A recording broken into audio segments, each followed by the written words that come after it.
The god's wood of the Red Keep had no heart. There were willows and elm, a thin-skinned sycamore that leaned over a shallow pool, a scatter of saplings, but no weirwood to drink the sky and remember. The pool showed a thin moon cleaved by ripples where gnats skimmed. The night smelt of warmed stone and old wine, and the faint salt of the sea crept up from Blackwater Bay to touch the walls. Ned Stark stood with his hands behind his back and felt alone among the trees, a northern man beneath southern stars, listening to the uneven beat of the city beyond the curtain of leaves. The clink of chain on chain, a woman's laughter spilling from some balcony, a mule complaining on a lower street, and a shutter slammed against a night breeze that turned at once too warm and then too chill, as if it could not decide what season it meant to be. He had not come for comfort.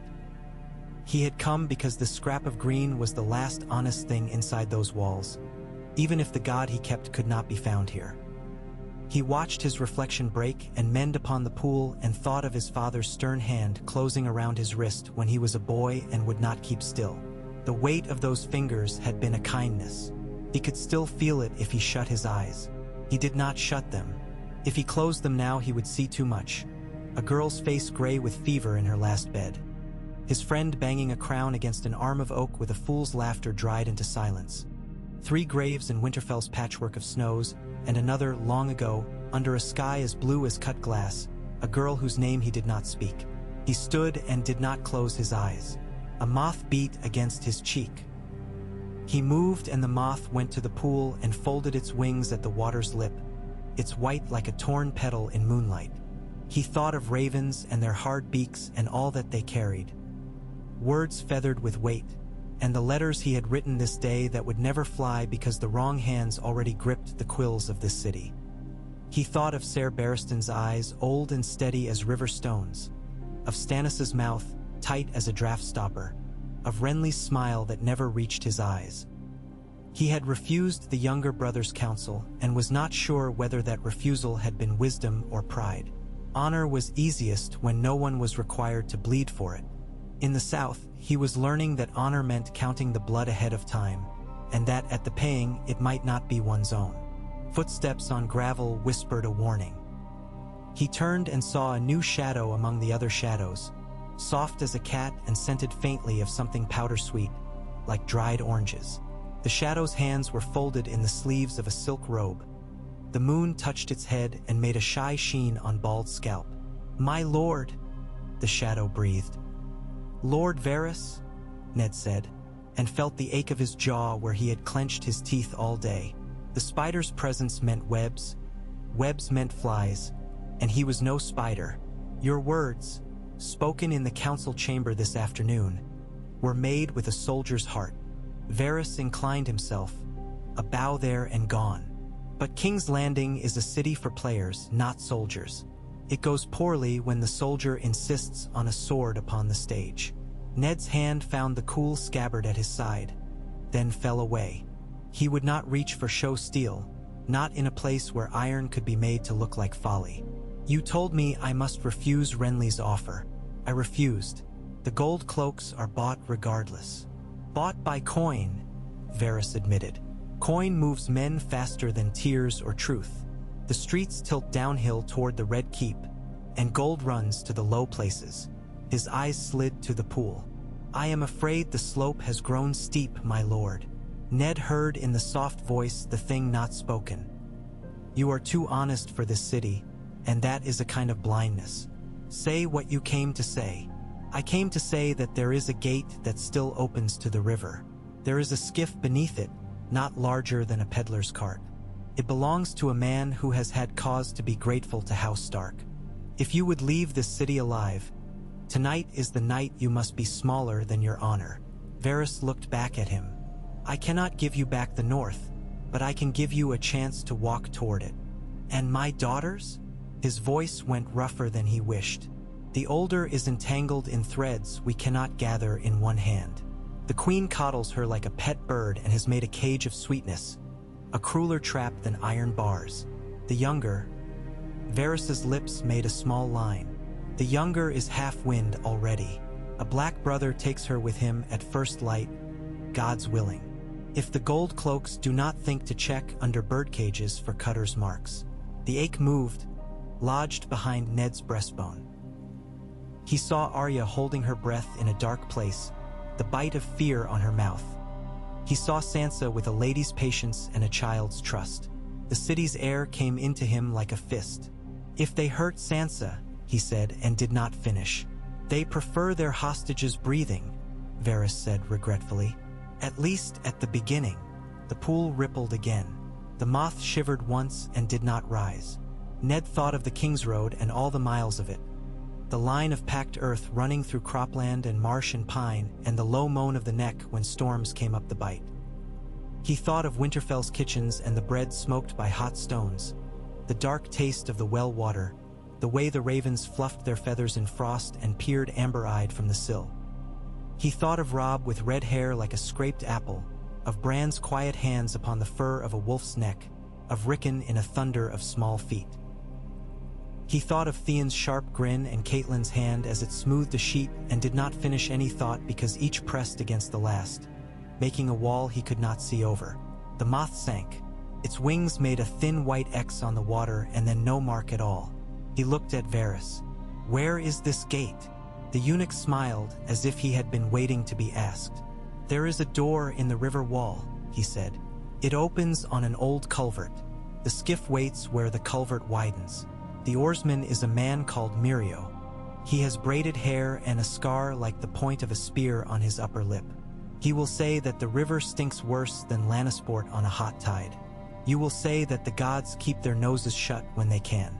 He will say, 'Then we are not gods.' And he will take you." Varys's voice turned even lower. "You will want to wear a cloak like a commoner's and a dagger like a commoner's and no badge at all." Ned looked down at the knots of his own belt. "And you? Why this?" "I am a small man in a city of great appetites," Varys said. "I am not a fool. Wolves are useful so long as they are not in cages. And there is something to be said for old houses who remember what it is to keep faith. It is pleasant when faith is kept, my lord." Pleasant. Ned thought of how small a word could be. He gave a short nod. "If I am to be gone, there are things to be done in a few hours I have left. Send a man to Yoren of the Night's Watch. Tell him that if he gets my girl out, the gate at Winterfell will never be barred to a brother. And send for Tomard and Desmond and Varley. No more than that. A larger shadow draws more light."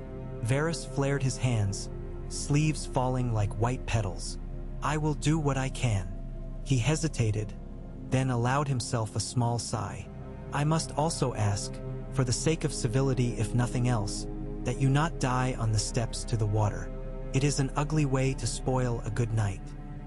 "I will try not to," Ned said, and the corner of his mouth moved almost without his leave. He left the Godswood and its pool where a moth had died without making any sound at all. There was a way to step within a city so it did not feel you pass. He took that way. His knee had grown better since the tilt yard, though it had a trick of stiffening when he asked for too much. He asked less of it. He passed a sleeping guard who had dozed with his head bowed. He passed a window where candlelight trembled on a woman's hair as she bent to unlace her bodice.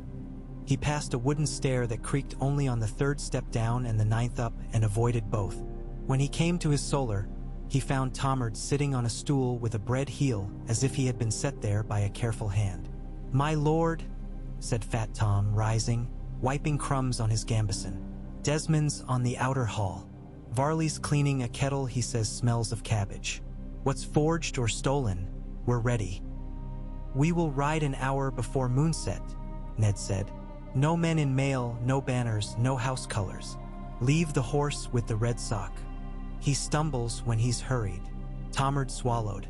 "Aye, and your daughters." "Arya goes with the Night's Watch," Ned said. It was the first time he had said it aloud. "The older—" He looked at the ink on his desk, the pale blotches on vellum where sun had touched and dried it to parchment. "There are some cages that cannot be unlocked at once. We will have to come back for that one." Tomard's mouth worked and then he bowed his head. "Aye." Ned used the household's smallest coffer. He put in coins but not too many. Too many told a tale as loudly as too few. He took off his dirk and laid it with the coins and then picked it up again. A small blade could look like a tool and be one. He took a cloak of the sort a common man might wear when a fog came off the river and set it on his shoulders in place of the good gray wool with its dire wolf clasp. The room felt colder, though it was the same room. He could hear the stone and timber breathe. He wrote 2 letters. The first he sealed with plain wax and no name, only the curl of a direwolf's tail pressed by his thumb. The second he wrote as if his hand were made of iron, and when he had finished it he sat with the quill hanging a heartbeat above the page. Then he sanded it and folded it and handed it to Tomard. "If I do not live to take the King's Road, this to be put in the hand of Maester Lewin. If I do live, I will carry it myself." Tomard took the letter as carefully as he might take a sleeping child. "Aye, my lord." In the lower corridor Desmond was not polishing his helm as much as fretting at it, a soldier's worry finding any object near.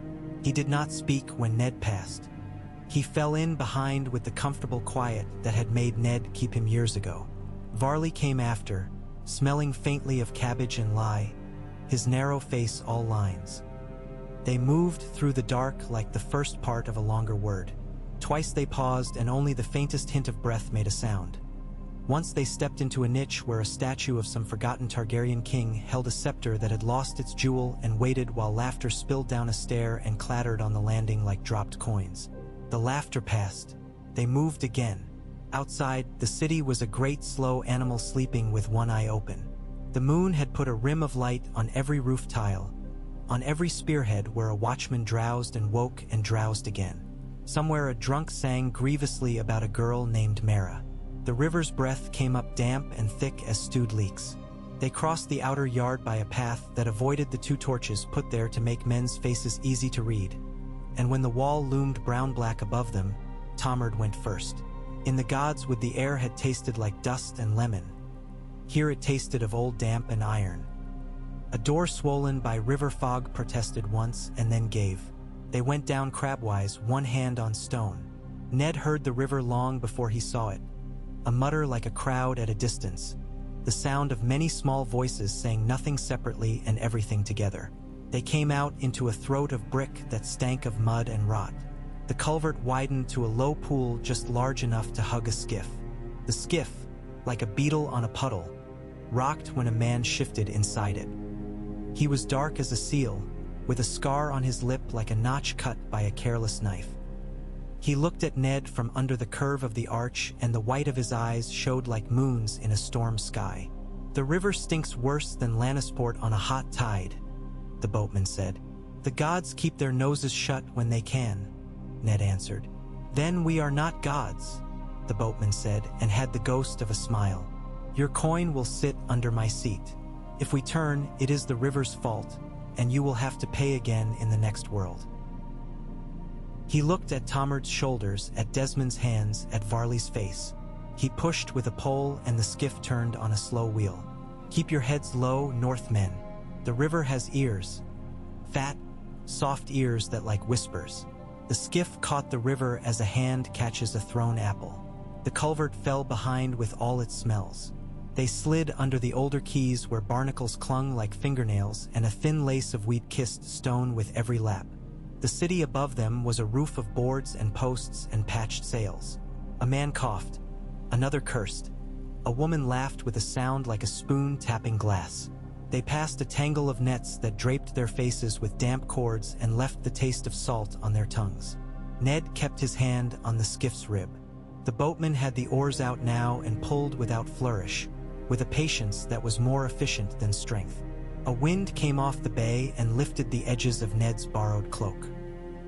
He pulled it close and let the damp through and told himself that it was only water and he had been wet before. The memory of snow, that clean wet, flickered in him like a candle in a draft. He pictured Winterfell's yard in frost, each footprint crisp, the breath of hounds like smoke. He swung back to the dark ahead because the past was like a good fire, warm, but it would not bake your bread. The skiff made for a deeper shadow under the hull of a broad-bellied caravel loitering too far from any honest dock. A man came to its rail and gave a soft whistle with a split in it. The boatman answered with a sound a gull might make if it had grown weary of being a gull. A rope fell like a dark snake. Tomard took it, reached to hand it to Ned as if a lord must handle nothing himself. Ned took it anyway, and the feel of tar and fiber was good in his palm. They climbed a ladder slick with salt and came onto a deck that smelled of old pitch and fish and something sweet. Spiced wine, perhaps, bunged in casks that would be tapped once they were free of these walls. Lanterns had been shaded to a low gold. The captain wore a coat cut wider at the shoulder than any man should need. He had a beard that divided like a forked stream and a small amulet of hammered iron shaped like a city gate that hung from a leather thong. "Cosimo Nail," he said when Ned asked.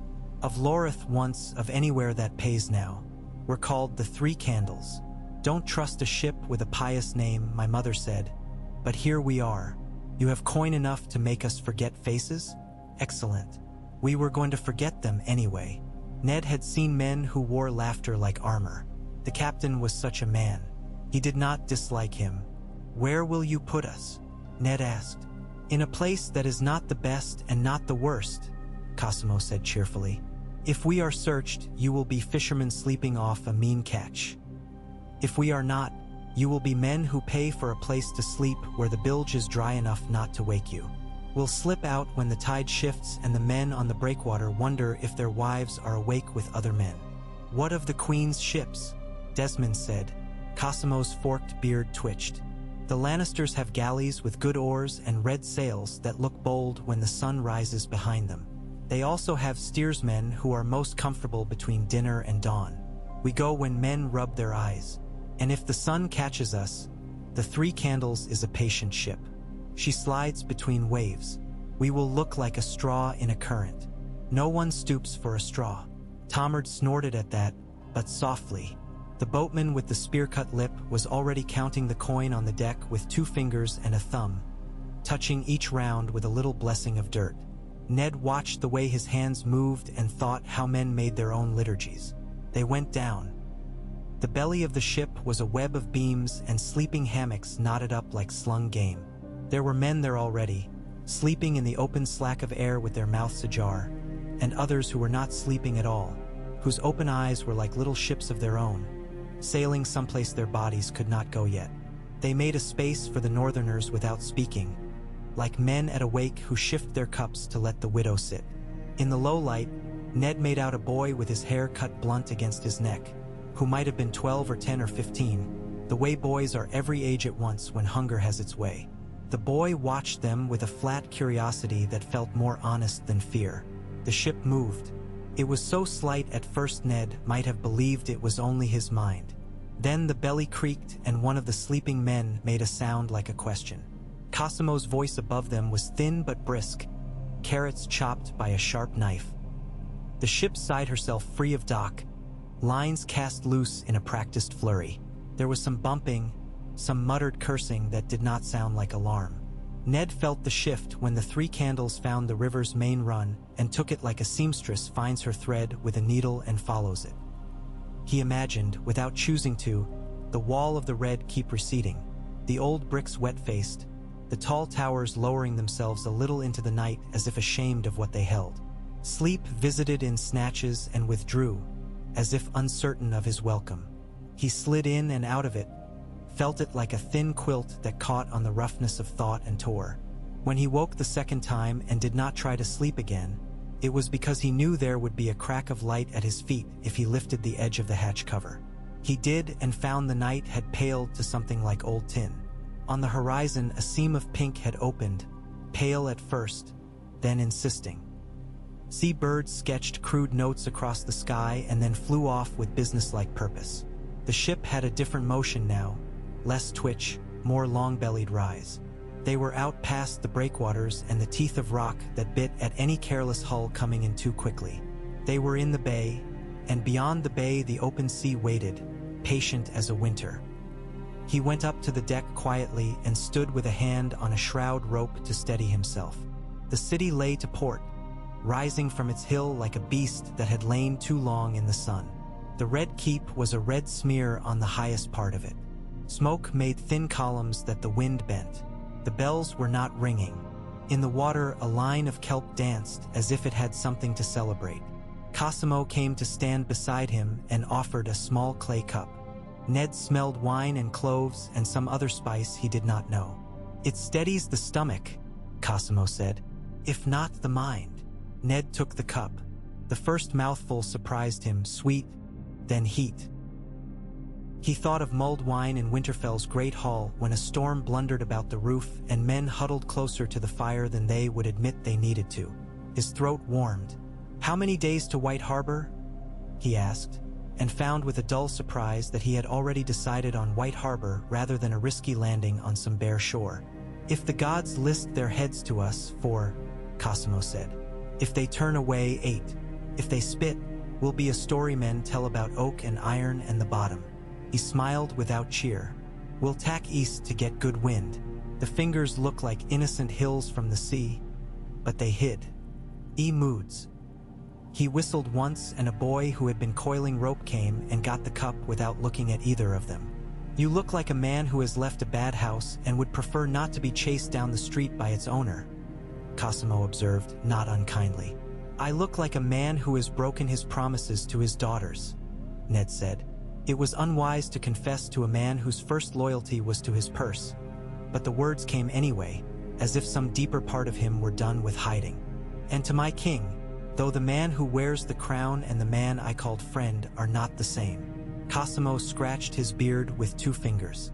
"I have never met a man whose belly did not remind him, at some time, that he should have kept it tighter at a table," he said. "You have the look of a Northman. The North is very far. In far places, men have longer thoughts. If a promise is a rope, perhaps you have not cut it yet. Only let it go slack so you do not hang yourself. Forgive a sailor. We think in lines and knots." The wind freshened and the sails acknowledged with a sound like a long sigh. The deck pitched underfoot. Ned closed a hand around the rope without thought and the rope resisted, as good rope does, and his balance came back. He looked north. The world curved away, and there was no road to follow but water and wind. On the second day, the sea came out of a different mood and smacked the 3 candles with an open hand. Men staggered. A cask rolled and then was caught by the foot of a sailor who had spent his life making a game of gravity. Desmond went to the rail and offered his meal to the foam and came back with his mouth set in stubborn lines. Tomard kept his feet and looked surprised that he had.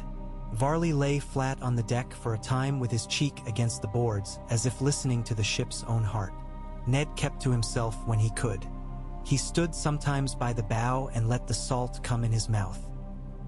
He remembered a boyhood day when he and Brandon had climbed the west wall of the first keep with bare hands and raw fingers, because boys do such things when dared. Brandon had laughed at the top, breath coming out in white puffs, and had pounded Ned between the shoulder blades until his teeth clicked. Joy, a physical act. That laugh could still be found in Winterfell's stone if you had a good ear. He had heard it once in a freeze when the wind rattled the shutters just so. You could hear the dead in the bones of old places if you left your own soul quiet long enough. King's Landing had no bones that spoke to him. On the 3rd day, Varys's prediction came true. Gulls came out of nowhere and rode the air with casual mastery. The water changed color, the blue-green of depth paling to a poorer blue and then to that gray that means the sea is remembering the river. The sailors said little prayers into the wind, each to his own god. A boy came with a wedge of hard cheese for Ned and a twist of dried figs that had been poor to begin with and did not improve by being dried. He chewed and did not taste, then tasted all at once and had to clamp down against swallowing too quickly. It had been a long time since a food had surprised him. He had not thought to be surprised by figs. White Harbor announced itself with light upon white stone, more brightness than color. The Manderleys had built high and built clean. The breakwaters stretched like white arms and the greenish channel between them was flecked with foam, with the black marks of cormorants dry-winged on posts, with the scum of old fish scales and last week's market dreams. Cosimo took his ship in without fuss, not hugging the honest line like a fearful captain, not skirting it like a drunk, but finding a way that was a compromise between pride and caution. Ned stood at the rail and felt a thing loosen in him. Here the gods could hear. Here the air had room for the old names. As they came near, he saw the long quay where fishwives did more business in half a morning than certain lords made in a year of haggling. He saw the great green marble of the merman's court lift itself, dignified as a judge, glittering where wet. He saw seals, whiskered, raising heads between hulls, looking bored with all the human commerce. The smell of tar met the smell of clean cold river, and the layering of it felt like home, though Winterfell was still many miles inland. Men on the quay shouted with the particular, glad rudeness of porters everywhere. Cosimo shouted back in a half-dozen tongues, using 3 in one sentence and not minding which one made sense to whom. A man waited on the dock with a cloak of fine blue wool that, even from the ship, Ned saw was embroidered at the hem with little leaves of silver thread, as if the seamstress had thought to clothe him in a frost that would not melt. He was massive and magnificent. He wore courtesy like a ring, comfortable as an old glove. Lord Wyman Manderley bowed his head before the 3 candles had even lowered a gangplank, as if magnanimity had its own understanding of timing. To harbor a Stark is to bring back a piece of the winter we are promised, he called. My hall is warm, my cellars are deep. If you have enemies behind you, we have walls between them and mine. Ned had not known if Manderley would be cautious to the point of surrender or bold to the point of folly. This welcome told him that the fat lord of White Harbor was neither fool nor coward. Hospitality was not a feather in the Manderley cap. It was the cap, and it had thorns woven into it. He was brought ashore with no fanfare a southerner would recognize, yet the North had its own theater. Fishmongers who would have shouted over any other man fell quiet as he passed and then resumed at twice the volume as if to cover their quiet. A boy saw the direwolf stitched inside his common cloak's lining in a flash of wind and turned to run with the news he had seen something that mattered. Wyman's guard captain, a man with a scar netting his right cheek and a mustache that drooped like seal whiskers, fell in behind them with a tread like a metronome. The quay gave way to a courtyard where water fell out of a lion's mouth, as if the mason had not been able to help himself and had made a lion rather than some honest fish. The merman's court opened like a book written in green. Inside, the light was a different kind of water. Wyman Manderley's throne was not a throne. It was a chair such as a comfortable man would sit in to read, set upon a dais that said nothing but up. He settled his bulk with relief and put his hands on the carved arms and looked at Ned from a face that had known sorrow and wine and politics in equal measure. My Lord of Winterfell, he said, and the title was a promise, not merely the present truth. You send no raven, and yet here you are. When ravens fly, there are ears to see them. When ships move in fog, there are less. See, drink. We will say the words we can say with servants in the room, and later we will say the others. Men put cups into their hands before words could be refused. The wine here had been made by men who liked wine to taste like fruit rather than a knife.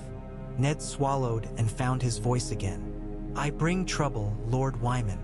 You bring what you always bring, Manderley said, which is the reminder that there are places in this world where a man's word is still tied to a thing a man can hold. We are prepared for trouble. We have kept a little of our grain back when the river lords asked for aid, and we have not repaired the South Quay so well as the North.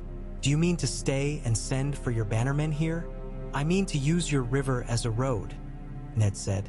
We will take barges and go to Winterfell by the White Knife and then by land. At Winterfell I will call the banners, but I must speak to you before then. There will be ships from the south, if they find their courage again. White Harbor must look like a harbor and a fort, both. Wyman's heavy lids lowered and lifted. He nodded as if remembering a song he had once liked. Of course, I will send word to my harbor master that certain cargo is not to be inspected too closely if it comes with a wolf scent, and to inspect very closely the cargo that comes with a lion painted fresh. We will need timber.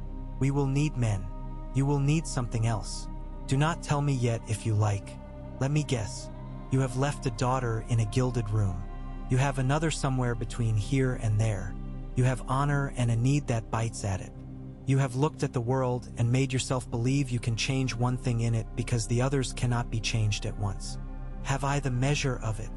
Ned's mouth moved without sound. He found he could not resent the accuracy. More or less, he said at last. Good, Lord Wyman Manderley said. In that case, my kitchens will make stew and my men will sharpen old swords and polish new ones. We will have a singer tonight, a poor one, so that I can send him away without loss when I must speak plain. I will feed your men until they think they are home, and that will put them in the right mind to die somewhere far from here, which is the thing we must not let happen if we can help it." His mouth made a smile that was not truly a smile. "If you must shout, do it in your gods' wood. My gods are my gods, and I like to insult them myself. But the old gods are yours. If they listen more closely when you are under a white face, then I will leave you there tonight." They ate. The stew was thick and took to salt like an old friend. Bread came, and it had that good heel you always cut too thin because you want it to last. Men spoke softly out of habit rather than fear. There was a singer who had been promised coin and had the sense to sing no songs about kings. He sang about fishwives and a man who had married the sea and regretted it only when he learned the sea had other husbands. His voice was thin, but he knew his trade and passed among men as a man passes among bees without being stung, smiling with his mouth and tightening his eyes whenever he neared the wrong audience. Later, alone, Ned walked to the small god's wood behind Wyman's Hall. It was a poor cousin to Winterfell's. No hot springs ran under it to raise mist that smelt like iron and apple bark. No ravens hopped among the branches as if they were old priests approving every prayer. But there was a weirwood. Its face had been carved later than some, earlier than others. The lines were not elegant. The eyes were deep. The mouth was blunt. The sap had bled and would bleed again when the winter came down and bit the bark. Ned knelt. The grass here was thinner than at Winterfell, and what there was had made its peace with wind. He did not ask for a miracle. It had not been his habit as a boy, and he did not mean to begin now as a man. He asked for steadiness, for the sort of resolve that does not taste good and is good anyway. He asked that the old gods remember the land that remembered them, when men were too busy to do it properly. He asked that Sansa be kept whole, and Arya be kept free, and Robb be kept from thinking himself old in an instant. He said Catelyn's name inside his head and said nothing after it, because some names were enough. He put 2 fingers on the white bark and the bark was cold. In the morning they took barges. River travel makes men humble, even those who believe they have already eaten humility and found the gristle of it stuck behind a tooth. A man may command a horse with hands and knees and have the horse believe itself his partner, but a river does not love you for your commands. It tolerates you when you remember how small you are. The white knife ran green and quick where it wanted to be quick and folded itself into eddies where it wanted to rest. Men with poles walked the banks and steadied the barges off bars and stones. The bargemen's calls were a language as particular as any court's, and twice as useful. Ned sat under a canvas and watched the banks go by as if the land itself were a procession come out to greet him and then gone, too quickly to be held. Beeches gave way to alders, alders to pines. The smell thin and resinous at first, then darkening into that thick green that is almost blue. Villages kept their distance from the water in places where flood had taught them its lesson. Elsewhere they clung as if they did not believe in water's bad temper. Children ran and then grew shy and walked and then ran again. A woman held up a hand that had lost 2 fingers and her smile did not seem to notice. Hounds came to the banks to bark as if they could outrun the barges by the noise of it. Ned watched all of this because there was not much else to do but watch and thinking too much is a kind of drowning.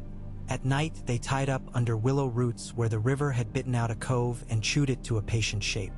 Men lit fires that smoked and then settled into good coals. Tomard found, as Tomard always found, a bit of meat to coax into tenderness. Desmond spoke let no more than 2 words at a time and meant more. Varley dozed sitting up with his back to a tree, a trick he had taught himself when sleep could be dangerous. Ned lay on his side and listened to the river talk to itself with eddies and small stones and little plap-plaps of fish the size of a man's hand kissing the surface for flies. He dreamed once of Winterfell's crypts. He dreamed of his father and brother rising from stone beds with their swords in hand and saying nothing, their mouths full of the dust of long keeping. He woke with his heart like a drum, absurdly relieved to find that it was only the river breathing and not something older. He lay with his hand over his chest and told himself not to be a boy. The dark did not change because a man told it to. On the fourth day, a raven found them. It came low and without ceremony, found the barge by its logic, settled on the railing as if it had grown there. Its eyes were the old gold. Ned reached for it. The raven did not bite him, which told him more than the letter would. Ravens bite when they are afraid.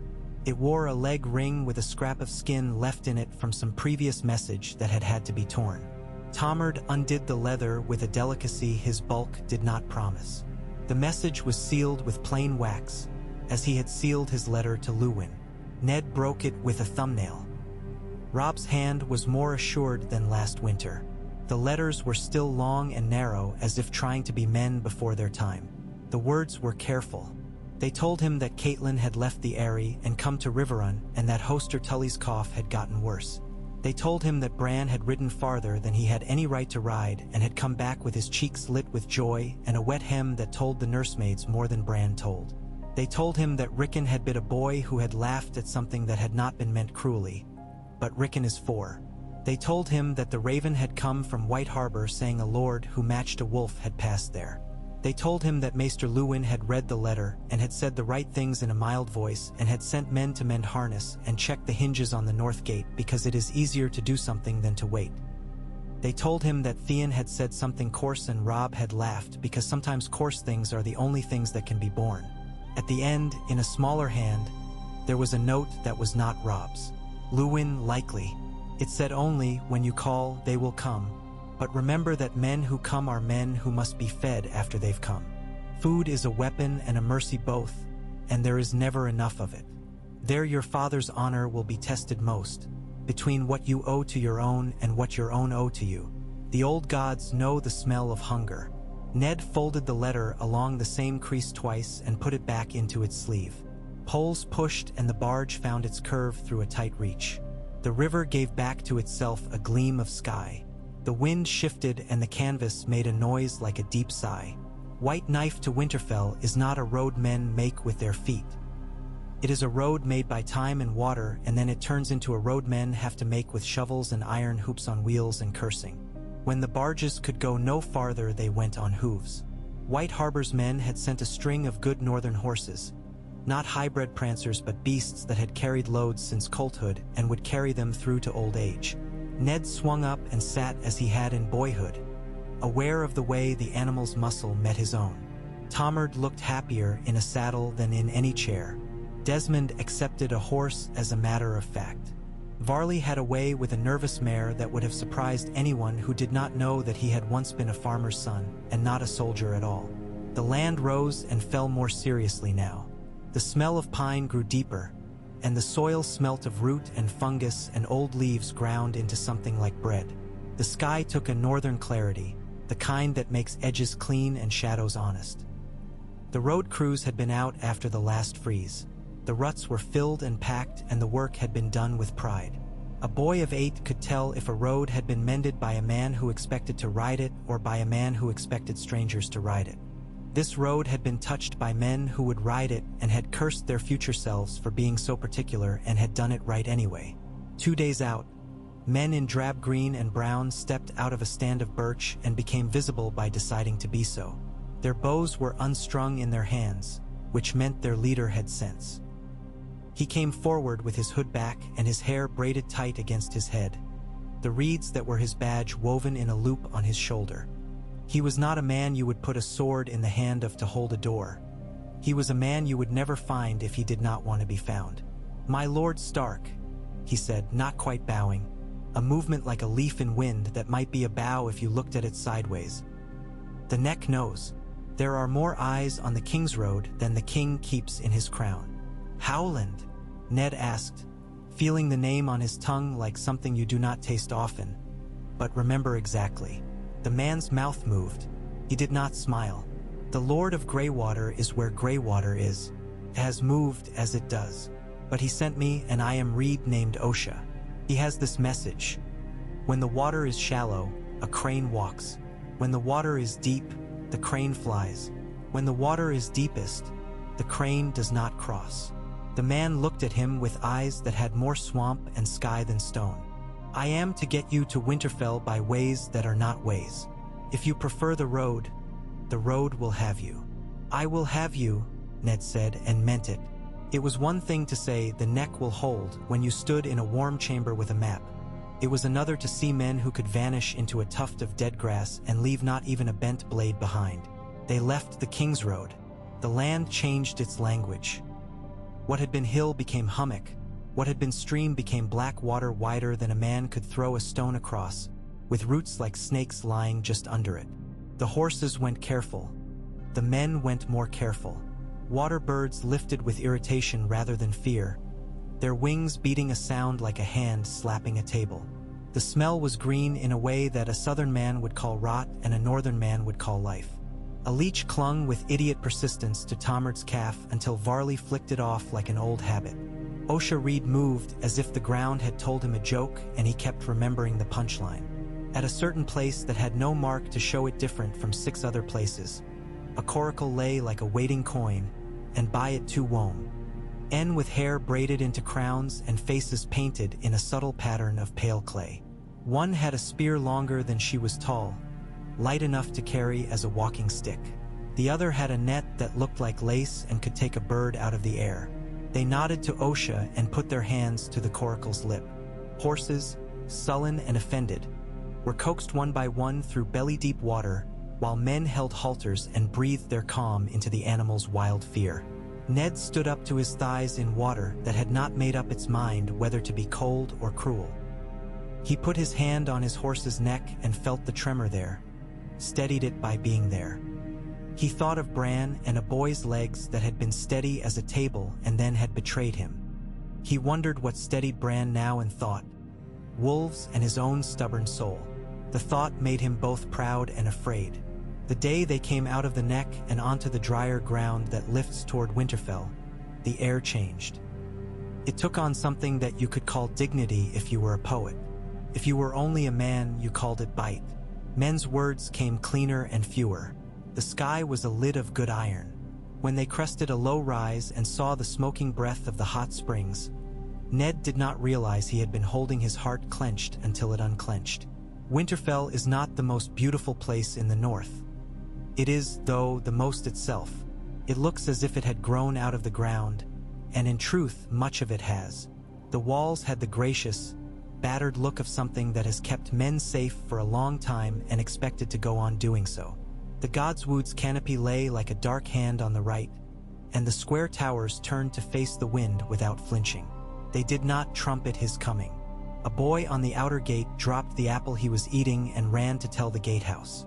By the time Ned reached the inner yard, the word had outrun him. Hounds lifted their heads and shot forward like arrows and then skidded, uncertain whether they were being boorish. Oldnan stood in a doorway with her hands on her hips and her mouth making a shape like, which could be anything. The steam from the springs lay low. It smelled like iron and new bread, because the smells here mingle and become one. Robb came fast, his hair wild from where he had pulled a cap off without thinking. He checked himself when he saw his father and then did not check himself and went the rest of the way with a little run he would have been ashamed of if any man had commented. He stopped 3 feet from Ned as if an unseen strap had checked him and then bowed and then stood upright and then laughed and then pressed his mouth shut and then laughed again, helplessly. The laughter was a boy's laugh. Ned had not realized he wanted to hear it until he heard it. "My lord," Robb said, and then, "Father," in a different voice. Ned put his hands on his son's shoulders. They were wider than last year. A man's shoulders begin in a boy's anger, in a boy's grief, in a boy's desire to be seen. They finish with work. He squeezed once and let go. "Robb," he said, and did not try to say more. Bran came with hotter 3 steps behind him.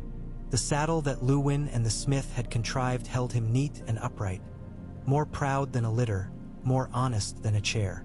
His face had lengthened, a boy's face fighting to become something else in its own time.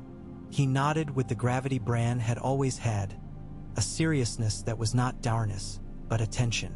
Rickon came with hair like a dandelion that had gone to seed and then thought better of it. He clung to a gray dog's neck half the time and half the time the dog dragged him, and both thought it a fine bargain. Caitlin was not there. It was like a woman's hand missing from a table where it had always been. Ned felt the absence as he would feel the absence of his left hand if it were gone. Everything on that side of him felt less sure. Luwin came at once, chain chiming a little like a very quiet river. He put a hand to his brow and then to Ned's forearm. Not a bow, not a bow. "My lord," he said, calm as the day was long. "You are come home with a storm behind you. The storm will not blow itself out," Ned said. "No," Luwin agreed. "But storms may be turned if you set your sails right and do not lie to yourself about the wind." The Great Hall felt the same and felt different. That is what happens when men who love a place leave it and come back with other men's scents in their clothes. The hall knew them and took them back anyway. Men came with sausages and cheese and a big trencher of mushrooms in brown butter that a man could eat and taste the ground the mushrooms had come from. Rob sat down as if he were a man who sat there every day and had never been a boy who was not allowed. He made a space at his side without thinking, then colored faintly and moved his elbow. Ned hid a smile he did not have time to have. "When you are ready," Luwin said. "The ravens fly. If you are not ready, they still fly because time is a bird that does not care how men keep their ink." "Tonight," Ned said. He had made the decision on the river. He would not be less brave on stone than on water. "We will sup. I will stand in the gods' wood. I will tell the old gods what I am about to do so they can hold me to it. In the morning, the ravens." Rob's head came up. "Father." Ned looked at him and saw that Rob, for all his youth, had counted some blood ahead of time and was ready to count more. "We will call our banners," Ned said, "and we will not call them as men ask relief of a king in the south. We will call them as men call their own. I will not bend my knee to a boy whose mother has taught him to think himself a lion because lions are easier to teach than truth. I will not go to some hearing in a hall where the decision has been written before the case. The North is the North. It has been ruled by men who remember what winter is. It will be again." Rob did not say the words that rose to his tongue. He swallowed them and said instead, "I think of wheat," Luwin said in his mild way. "Think of the number of mouths. Think of the stores we put by last fall. Think of whether to send to those marsh places where fish keep in salt, and whether to send men to those villages that have too many children and too little bread and bring them here if they will come. Think of iron, of nails and spearheads, of whether we make more arrows or more plowshares. The first questions of any war, my lord, are not which men to kill but which men to feed." "I have thought," Ned said. He had not slept much on the river. The gods would took him as if he had never left it. The hot spring's breath made soft fingers of mist that lifted when he passed and then lay down again. The heart tree's face watched with that calm that is not coldness, that was carved by a man and then made ancient by time and snow, the way any man's axe may be made weighty if they are put in the right place. Ned went to it and stood with his back to the bark and let the face look over his shoulder as if the old gods wanted to see what he saw, and he showed them Winterfell, the black wall where the first of them had been set, the ash that leaned its shoulder over the path, the stones that had been smooth under Brandon's boots and his. He spoke aloud because some vows must be spoken into cold air where they will not turn stale. "I am Eddard Stark of Winterfell," he said. "I have held my lord father's seat longer than I had any right to expect. I have served a king as best I can. I have failed him and myself and my children in too many small ways to count and in a few large ones that I will never stop counting. Now I am asked to choose between a fealty that has been made a joke and a faith that will make men bleed. I will choose the second, and I ask that you remember my choice if I begin to make it a third thing, the thing men like better than truth because it is easier to forgive in themselves than blood is. Hear me, see me, hold me to what I say." His breath made a thread of white and then was gone. He lifted the small knife he had brought and pricked his thumb and let a drop of blood fall into the fissure where sap had bled 100 times. He thought of the men who had cut this face and those before and after and knew that nothing he asked would be made more likely by this drop, and yet it was right because right things are not always sensible to any god but the old ones. He put his thumb in his mouth and tasted iron. The taste was clean. In the morning, the ravens. They rose from the rookery one after another, little packages tied to their legs, not so heavy any bird would be burdened, but heavy enough that a boy who watched would think, how can a thing so small carry a thing so important? They went north and west and east and a little south to those closer parts of the north that need a reminder more than a map. They went to the Dread Fort, and the Dread Fort sent back a winter-cold word that was still consent. They went to Last Hearth, and Great John Umber laughed so loud when he read his that the dogs barked, and his third son blushed, and he slapped his thigh and broke the bench he sat on. They went to Carhold, and Ricard Karstark looked at the ink, and then went to the window and looked at the snow line, and then went back to the letter, and then called for his steward and said, "Count the meat," because he was a man who understood Lewin's point without ever having met him. They went to Deepwood Mott, and Lady Glover, with her hair braided like a soldier's because she was one, said, "I," and then, "Who will watch the children?" and began to answer her own question in that same breath. They went to Bear Island. The reply was a piece of board with a bear burned into it and the words, "Bear Island knows no king but the king in the north, whose name is Stark," which made men cheer because it was a slogan, and slogans make men feel like one person. They went to White Harbor, where Manderley read his letter aloud to men who could not have read it with their eyes, and then rolled it and put it into a cake of lard and gave it to his cook to put away, the way men save fat for winter. And they went to the Neck, where no letter ever goes where men can find it, but a whisper passed from mouth to mouth with more accuracy than ink ever manages, and reeds moved in wind because the wind moved them, and men with frog spears looked at the sky and nodded as if they had been included in a joke. The answers came back more quickly than Ned had expected, because in the north news travels with weird accuracy when it wants to, and so did men. They came with banners that had been mended and banners that were new. They came with dogs and with a kind of silence that was not solemnity so much as attention. Winterfell's yard filled with men who remembered playing there and men who had never seen it. The kitchens became a kind of war in their own right, flour and grease and steam and shouted orders. Women made talk that kept men honest and made boys understand that talk is not a thing only men do. Children watched like cats on a wall. The old men found places out of the wind where they could do their old man magic of sitting still and watching everything. With the men came questions, many of them the same question in different coats. "Will you be king?" The words were sometimes shouted for fun and sometimes whispered like a thing that had teeth. The Great John did not whisper. He shouted, "We've had Starks for 1,000 years. If we've got a Stark now who means to put his knee to a southern boy, I'll eat this spear." Then he laughed and then looked at the spear as if considering whether it would cook tender.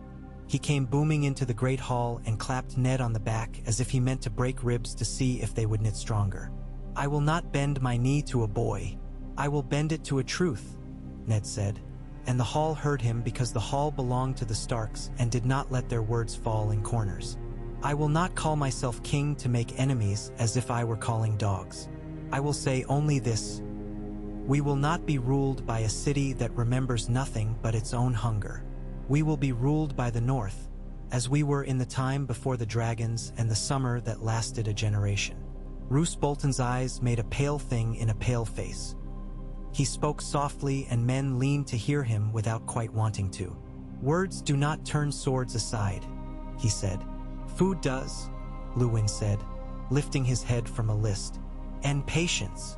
Both are thin on the King's Road," Great John muttered, half amused.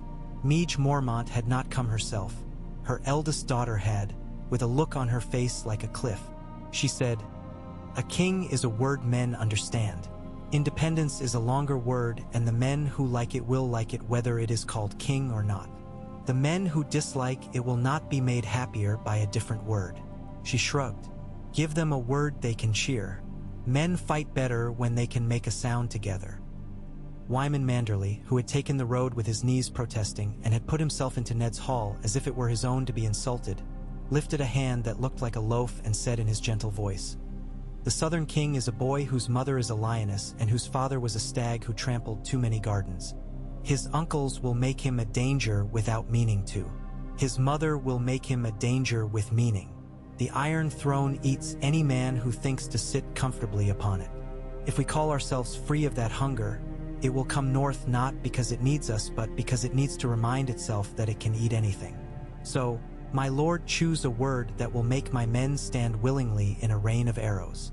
or choose no word and keep all the arrows for yourself. Rob listened and tried to look like a man who had listened his whole life. He had not. He had listened when it suited him, as boys do. But now he listened because his father listened, and sometimes what you need most is not to be told, but to see. Theon went restless like a hound on a chain and smirked at men who looked like they had never laughed, and did not bother to smirk at those who might cut him.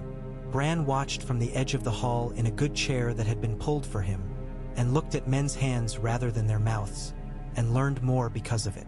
Rickon fell asleep on a bench and woke with his hair in butter and laughed and made a servant girl laugh too, and old Nan clucked and then smiled where no one could see her mouth. Ned stood in the center of the hall under the rafters that had known more winters than any man in the room and thought about names. King, Lord, Warden, Protector. Names are ropes that can bind as well as pull. He thought of Brandon's wildness and Lynna's wildness and whether the same seed sprouted differently because of weather. He thought of the day Aerys had killed his father and brother and called it justice. He thought of the way King Robert had taken what he wanted and called it mercy. He remembered the iron smell of the springs and the way the heart tree had looked over his shoulder. He said slowly, because he did not want to be a man who said quick, easy words, "We will declare the North free of Southern rule.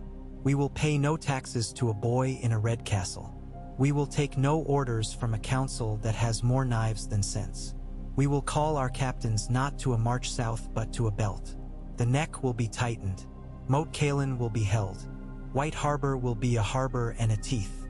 We will send to the mountain clans with bread and ask for iron in return. We will send to Bear Island for spears and send back saltfish we will steal from a southern fleet if we must.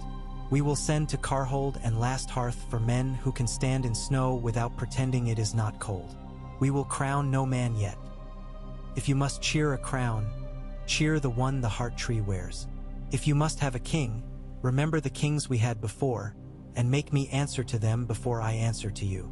There was a noise that was not quite a cheer and not quite silence. Men looked at one another, looked at their boots, looked at the banner of the direwolf that hung like a memory. The Great John broke first, as the Great John would always break first. He threw back his head and roared, "The king in the north, Ned Stark." Then he laughed at himself because he had been told no, and he liked a man who said no to him. He slapped the man next to him too hard and apologized and slapped him again. Meege Mormont's daughter set her jaw and nodded once and thumped the butt of her spear against the floor. Wyman Manderley smiled with his eyes and sipped his wine and said nothing. Roose Bolton did not move. Out of the corner of his eye, Ned saw the stillness and thought it like ice on a pond, beautiful and dangerous. He made a store of the thought. He would be a fool not to. After, in the small time men have after decisions and before their consequences, Ned went back to the Godswood and stood until the mist had made his hair damp. He listened for a sound that was not there, and then realized that he had been waiting for Caitlyn's step. He had begun to measure the day by whether it brought her back or not, the way a sailor measures a sea by whether he sees land. He owned the foolishness of it. Then he saw a small shape between trunks and became the sort of man who pretends surprise is nothing. Bran sat very straight. He had a small knife in his hands and a piece of green wood and was doing something with care. It took Ned a moment to realize he was carving a face. Not a beautiful face. Not the god's face, something else. The eyes were not symmetrical. The mouth was spread a little as if laughing. He had done it without looking at the heart tree, out of his own notion. "What is it?" Ned asked. Bran did not look up. "A man who believed something and paid for it and didn't stop believing," he said, and then, "A man." He looked at the face and turned it in his hands. "It looks like a frog. Men look like frogs sometimes," Ned said gravely, "when they must sit in one place too long." Bran smiled at his work as if he had told it a secret. "Robb says we will fight the South and beat them." The knife moved, gentle as a surgeon's. "Will we? We will fight the South by not letting them in," Ned said. "We will beat them by not trying to beat them. We will stand, and they will break themselves." He let the boy hold the thought and make it into something his own. "You will not go south," he added, and Bran nodded as if he already knew. That night, After the hall had emptied into the outbuildings and the men had gone to brag and to sleep and to dream their own wars, Ned stood with Luwin over a map and pushed little dogs and men cut of wood across it like a boy with a game. He felt the absurdity and did it anyway. He put men into Moat Cailin with a finger. He put men with reed badges into the marshes and smiled at the silliness of marking the unmarkable. He put boats at White Harbor's mouth and men with kettles of pitch behind teeth of stone. "Rob," he said, "will think he should go to the Neck at once. He will be right to think it and wrong to do it, because the Neck has its own men who fight best without a boy with a banner. I will go." Luwin hesitated. "Your knee." "My knee will learn to follow my mind," Ned said. "Or I will ride behind and hold my tongue until it does." Luwin looked at him with that steady kindness of his, the kindness that had never made anything softer than it should be. "And Sansa?" "And Sansa," Ned said. He closed his eyes for a heartbeat and opened them. "We will offer. We will send to King's Landing a piece of honor. We will say, 'Give us the girl and we will give you back the peace.' Why? Oh, you think you have?" They will say no. They will say yes and then no. They will send us her dresses to break our hearts. They will ask for my head. We will not send it. In the end, we will take back what we must. But not now. Not first. First the Neck." "Your Grace," Luwin said. Ned looked at him. "Do not." "As you wish," Luwin said, and smiled a little as if at his own daring. "My lord." In King's Landing, Sansa woke to find a bird singing outside a window that had no view of anything but another wall and a bit of sky like a rich man's cloth left in the rain. She sat up and put her hands in her lap like a lady and thought about songs in which brave men came back for their loves. She thought about the way the Queen's handmaiden smiled when she poured Sansa's bath. She thought about the taste of honey and the way it sometimes tasted of something bitter underneath. She put these thoughts one after another like beads. Then she took one off the string because it did not fit. She did not cry. She had done that and learned that there is a place under your eyes for salt that fills and then makes no difference. She practiced her courtesies until they felt like something she had always known. She said her father's name to herself without moving her mouth. On the King's Road that was not a King's Road at all, Arya learned the Night's Watch curse that is only used to steady a frightened mare and not to insult any man's mother.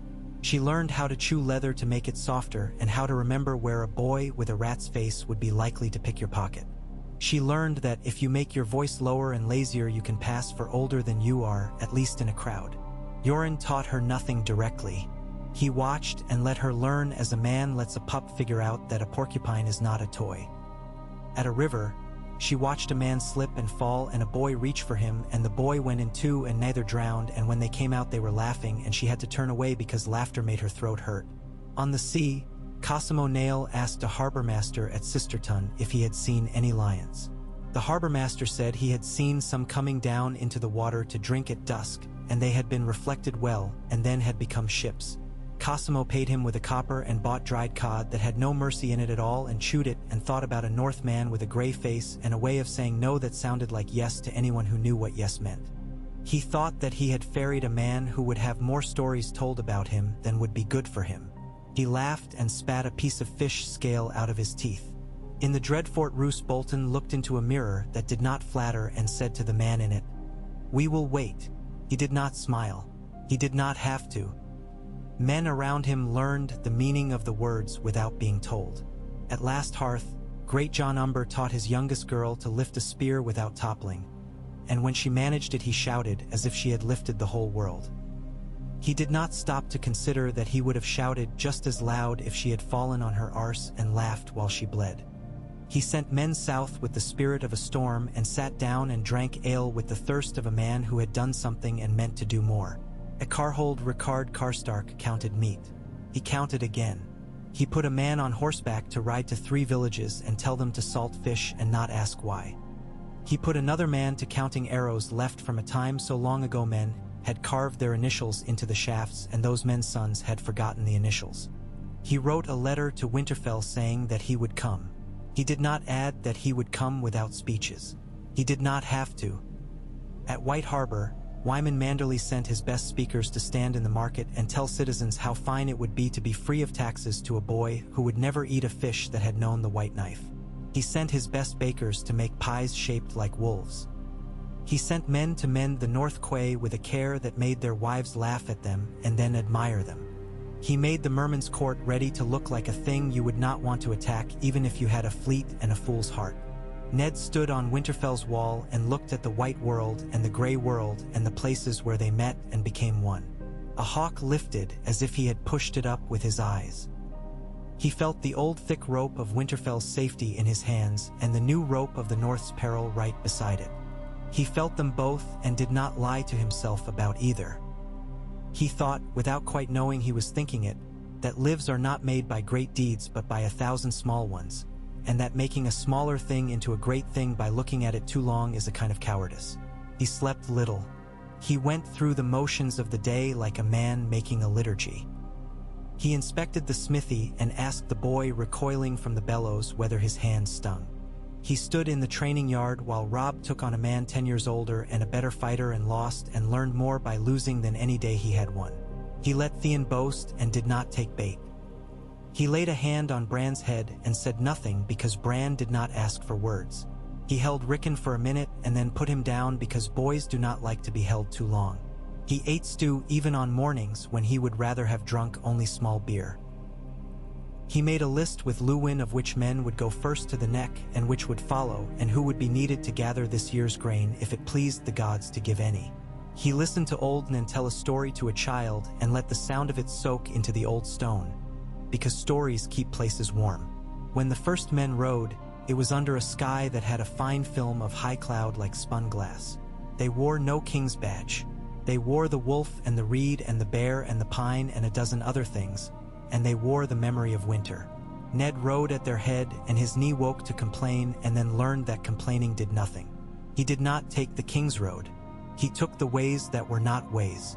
He moved without telling the South where he would be before he got there. Osha Reed showed him places where the water looked like land and the land looked like water, and neither was safe to a man who did not know the difference. Ned learned enough to know how much he did not know. At Moat Cailin, he dismounted in a wind that came like a blade across the marsh and cut a man through his clothes. The moat had not improved since the first time some bright fool had said, "We can take it easily." It was still a ruin with pride, a place of broken towers and cunning ground. Men could not come in strength across the neck because of Moat Cailin. They could come with a nibble, but nibbling does not feed an army. Ned walked among the stones and put his hand on a wall warmed by a flash of sun and felt what 1,000 other hands had felt. He saw the crude works the crannogmen had made with sticks and mud that would turn a horse's leg and a knight's pride into the same thing. He met the men who would hold the moat and saw in them the quiet of men who understand their own ground.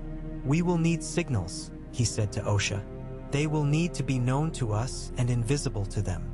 Osha nodded as if this had been thought of by men with better knives long ago. "A light inside a pot," he said. The pot turned. The light gone. The light back.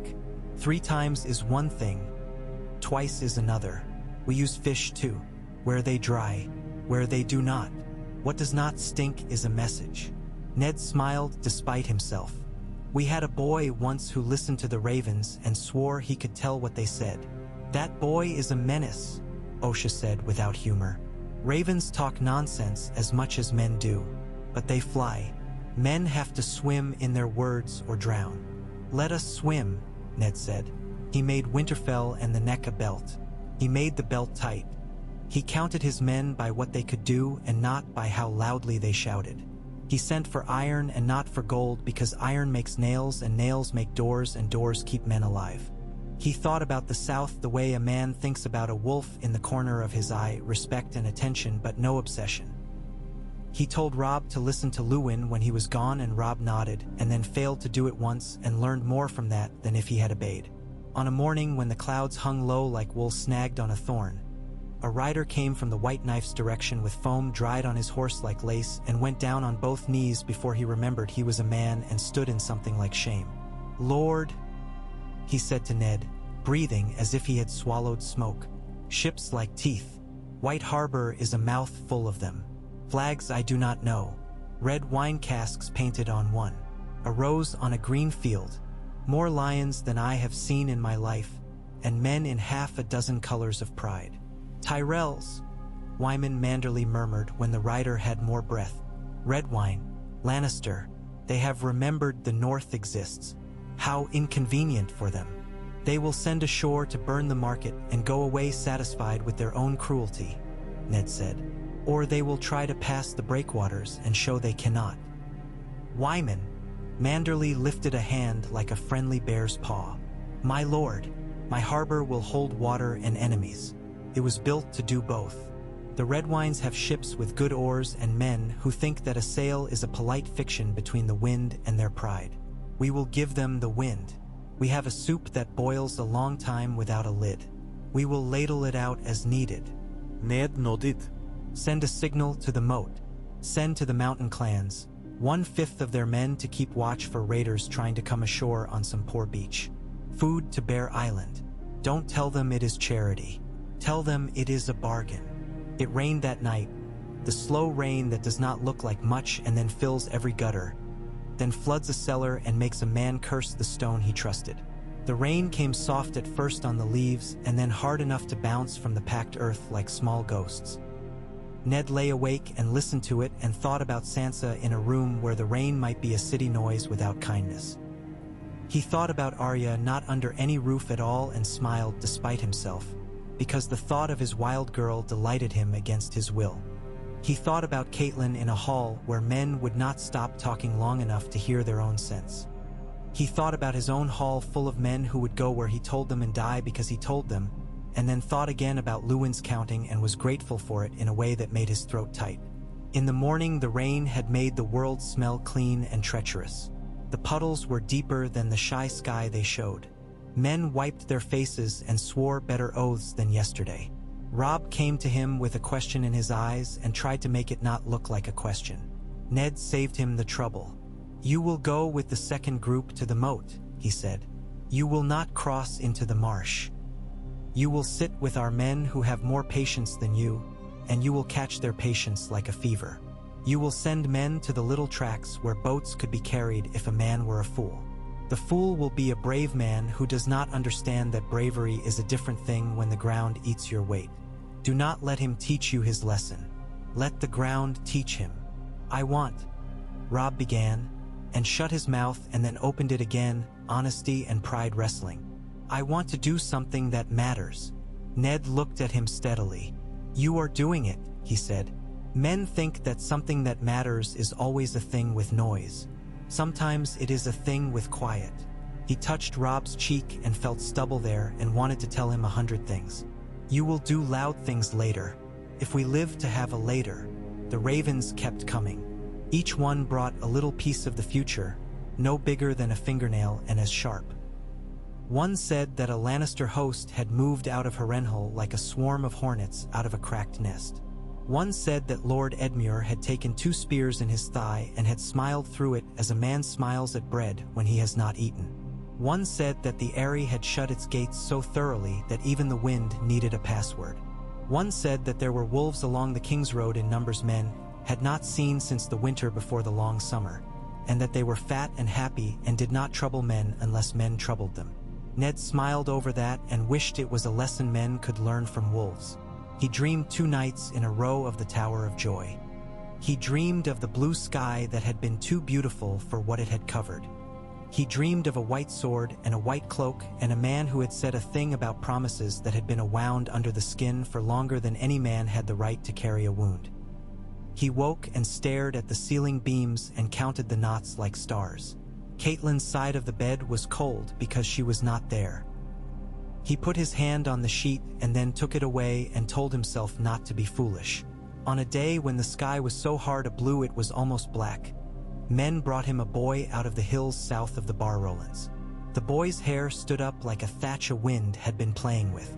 His eyes were bright with the peculiar gleam of those who have delivered a thing and are proud. He had a leather tube bound against his chest and would not let it go to anyone but Ned, as if the leather were a baby and men were wolves. Ned took the tube and twisted the cap and took out the parchment and knew the hand before he turned it. Caitlin's hand had never been a careful hand. It hurried in the way her mind hurried. He read and felt his heart stumble and then stand again. She was at Riverrun and then not at Riverrun and then at Riverrun again because men had moved her like a game piece and then discovered she was not a piece you could move and keep your fingers. She said, "I am coming north."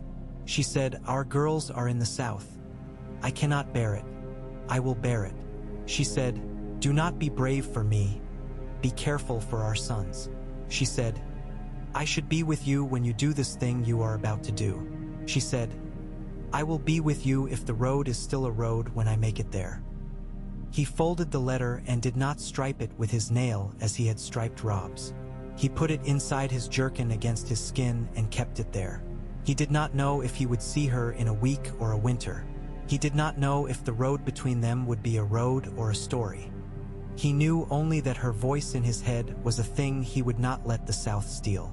At twilight, when the light is more a feeling than a fact, the lords of the North came to the Godswood. They came with their banners furled because this was not a place for swagger. They came with swords and knives because men do not allow themselves to be made fools of, even by trees. They came with their grudges and their pride and their humor. They stood under the leaves and looked up at the red eyes cut into the white face, and some of them swallowed. Because even men who follow the seven or other gods feel something at a weirwood if they are honest. Ned stood with his back to the heart tree again and had the old sense that the tree approved. He spoke not loudly, and his voice carried because it was not loud. "We are the North," he said. "We have been a province and we have been a kingdom. The names are tricks that make parchment look important. We are the North. We have winter in our bones and stone in our feet and long memory. If the South will leave us, we will leave it. If it will not, then we will make it. We will not go south to tell them this. We will make them hear it where they stand." He drew his sword. He did it slowly, and the sound of it being drawn was like a man's breath when he has walked a long distance and found a door at the end and his own bed beyond it. He lifted the sword, not high, just so the heart tree could see it. He knelt and put the tip in the earth so that the ground took it a finger deep, like a friend who will not let you fall. "Old gods," he said, "look and listen and hold us to what we say." One by one the lords came forward. Ricard Karstark put his broad hand on the blade and then on the bark of the heart tree. "Carhold," he said, and it was a vow. Great John Umber came and gripped the sword as if trying to break it, and then took his hand away and looked at his palm as if expecting blood. "Last hearth," he said loudly, and then repeated it quietly, which meant more. Wyman Manderley went to one knee with effort that he made no attempt to hide and pressed 2 fingers to the pommel and 2 to the bark and merely said, "White Harbor." And his voice was a promise of bread and ships as much as of men. Meege Mormont's daughter came and put the flat of her hand where her spear callus had made the skin thick and said nothing. Her silence was a vow too. Roose Bolton came last among the great, and of that 2 men took note. He touched steel with a finger as a man tests water he suspects is too hot. He touched bark and did not flinch. He said, "Dreadfort," so softly that men afterward pretended they had not heard, though they had. The night took their breath and made smoke of it. The springs sent up their ghostly steam. Somewhere a raven carked and then was quiet. The moon lifted with the dignified reluctance of a queen leaving a hall.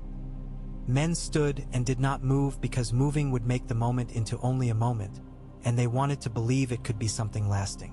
Ned rose and did not sheath his sword. He carried it point down like a flag. He walked out of the Godswood and the lords followed him, each with his own thoughts, each with a thing he had put into the tree. Above them, the banners still furled moved a little in a small breeze as if anxious to become what they were made to be. He did not sleep much that night. He lay in his bed and listened to the water and thought about knives and bread and ships and snow. He did not pretend that courage would make any of it easier. Courage makes almost nothing easier. It only makes it possible. He closed his eyes and saw Caitlin's hand. He opened them and watched the dark. In the morning, word came that the Tyrell Renly fleet had kissed the teeth of White Harbor and decided that they had no taste for biting back. Some had tested the breakwater and broken their oars and learned a lesson that stone can teach. A few had made their way close enough to show men on the quay that they had shaved and had their hair tied up with pride. And a kettle had come down from the wall and taught them that hair burns. The lions had not come ashore. They had roared politely and gone away to drink farther south. Men laughed and some grew careless. Ned did not. He sent more men to Moat Cailin and more messages to clans and to wives who would be widows if men were fools. He sent a letter to White Harbor that said only good, and another to Manderley's cook that said not too much lard, as if telling men not to get fat was a strategy. He listened to a man who had fought in the last winter and spoke about how a pot of potatoes could keep 20 alive and 21 could die if the last one was not counted. He gave the man a place to speak to others. He thought about the long work of making a thing stand. Houses in a gale, a man's will, the north. He thought about how all such work is always at the beginning of itself. When the first of the southern riders came north to test the neck like a child testing ice with a stick, the marsh took one of the horses down to the shoulder and the man floundered and came up with his face blacked and cursing, and then was gone a second time as if the ground had made a mouth and swallowed him. His companion pulled him out by the collar and they stumbled backward and went away without thinking to look brave. The men in green and brown who watched this did not cheer. They did not need to. They marked the place with a reed twisted into a knot that meant something to those who knew. They sent the news north with a boy whose toes spread like a duck's. Winterfell took the news with a grunt. The moat sent back messages with fish tied with string that had certain knots and not others. The knots were the words. Ned learned the language because he meant to know what men did for him and not live in ignorance like a southern lord who laid a hand on a map and thought himself a god. He memorized the knots, his strong fingers awkward at first, and then sure. News came from the wall, too, because the wall does not stop speaking even when men would prefer it quiet. The message had the rough feel of a hand that had not been taught to hold a quill but held a bow instead. It said there were cold things in the woods that should not be there and wolves that sang to the cold as if they had always known it. It said that a man who climbed the wall had seen lights beyond, not men's lights, and had come down talking too fast and would not say what his eyes had seen once the wall stone had cooled him. It said that the old bear had sent men to look and that men had come back with the look of men who had seen a thing that could not be talked into sense. Ned held the letter and felt that old ache under his ribs, the one that comes when a man knows there are more wars than the one he is fighting. He sent back a letter with more warmth than wisdom because sometimes warmth is the best wisdom a man has. Late one afternoon, when the light had a copper tinge and the yard's dust rose and gilded the boys wrestling near the wall, Theon Greyjoy came to Ned with an eagerness he could not quite hide. "Let me go to Pike," he said without the applause of subtlety. "Let me bring you ships. They hate the Lannisters more than they love anyone. They'll raid the Cape of Eagles if we ask them. The North will choke the South from land and sea." Ned looked at the man he had made from a boy he had not asked to take. He saw pride and hurt and the restless cold of an island whispering to him in every quiet. He thought about what it is to own another man's loyalty when the sea calls to him in a voice older than your honor. He thought about the taste of salt in a wound. "I will send you," he said, and Theon lit like a lantern. "But I will send you with a letter that says ask, not command. I will send you with a man who loves you, who will tell you when to keep your tongue behind your teeth. You will go as a friend. If you go as a lord, you will return with smoke at your back." Theon's grin faltered and steadied. "I," he said, "as a friend." "Be one," Ned said. The letter he wrote to Balon Greyjoy used half a dozen words for pride and only one for mercy. He showed it to Luwin and Luwin made a small change that made the pride less raw and the mercy less obvious. He gave the letter to Theon and held Theon by the shoulders as he had held Robb once and pressed nothing into him but his eyes. Theon laughed and made a jest that was almost cruel but not quite. He left whistling a tune that had the sea in it. Night became a series of mornings and the mornings made days and the days made a thing that men began to call a season. The neck was a belt. White Harbor was a mouth full of teeth. The clans watched. The bears watched. The wolves watched. The north held its breath, then let it out slow, then held it again. Ned moved among his people like a man who had set a great pot on a slow fire and must keep the heat even. He did not see himself as a king, and because he did not, Men began to call him one in their own heads. They did not say it to his face, not often. They said it at their fires and on the road and in letters tucked into bread. They said it because there is comfort in a word that has very clear edges.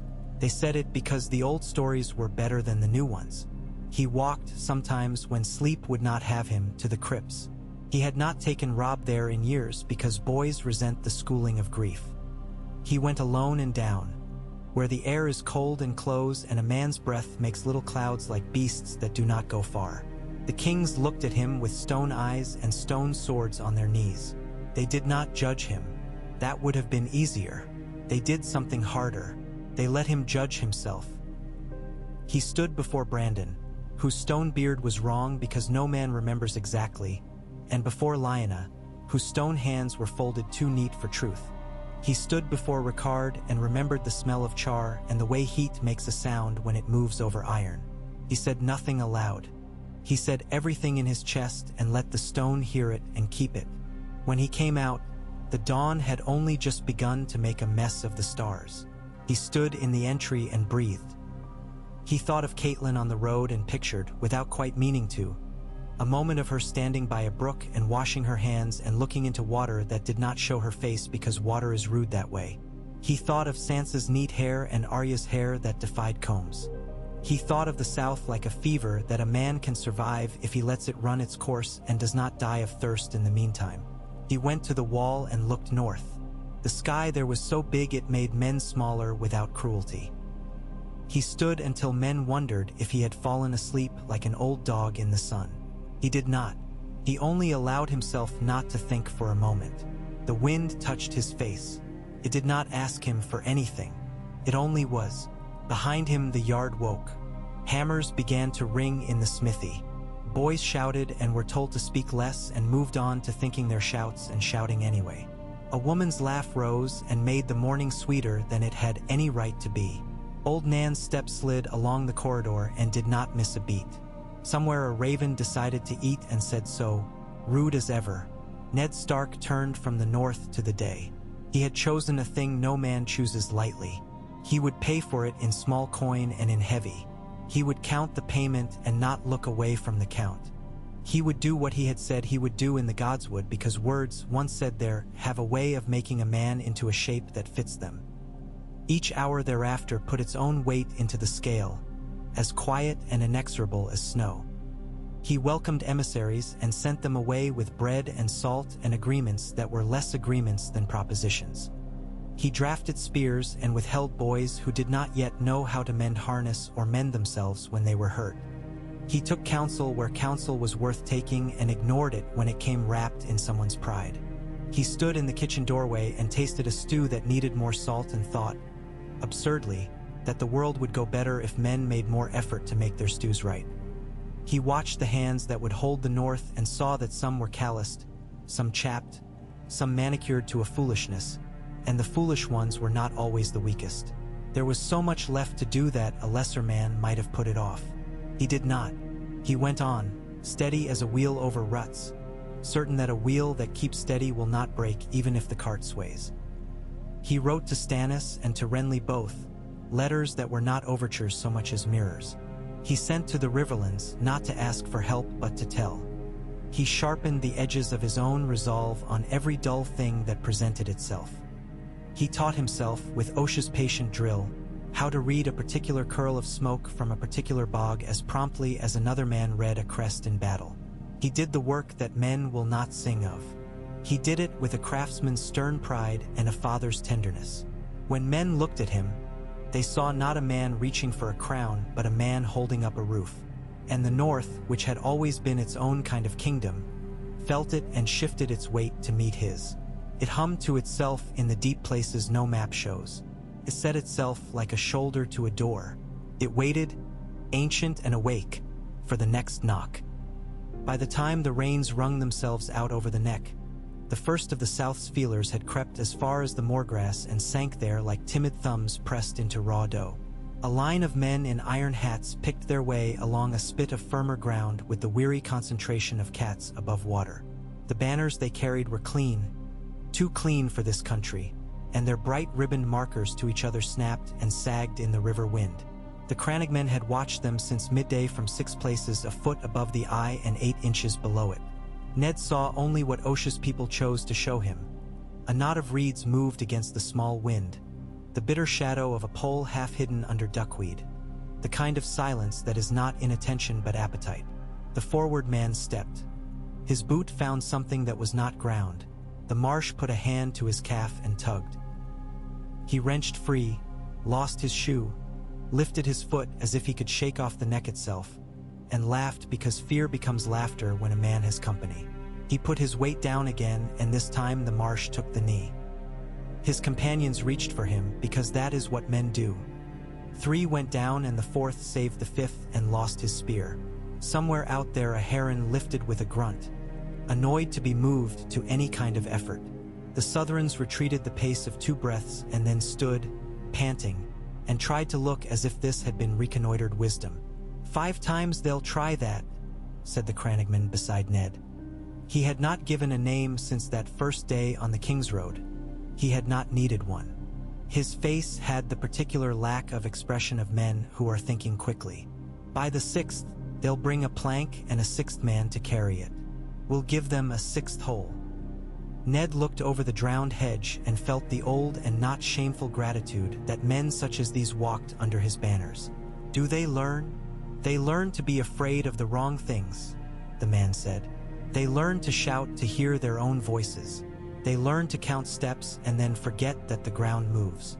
He made a small sound in his throat, half chuckle, half frog, and twitched his reed badge to a new angle. Come twilight, we will turn one of their scouts about and send him back to his captain with his own map in his pocket, but drawn backward. How? Great John had asked, when the plan was first sketched in the smoky shelter of a peat cutter's hut. With pretty words? He had boomed, ready to laugh at a thing before he knew whether to cheer it. On a pole, through the reeds, the crannogman had said mildly, and a scent he cannot name under his nose. We will not break his skin. If he is very clever, he will think that he thought of turning back. He had looked at Ned. We do not fight to prove anything to ourselves. We fight because we were born in a place that asks it of us. Now he lowered his voice because the marsh asks that too. See there, he breathed. They send a man with a roll of rope and a pole longer than my aunt's tongue. Ned followed his finger.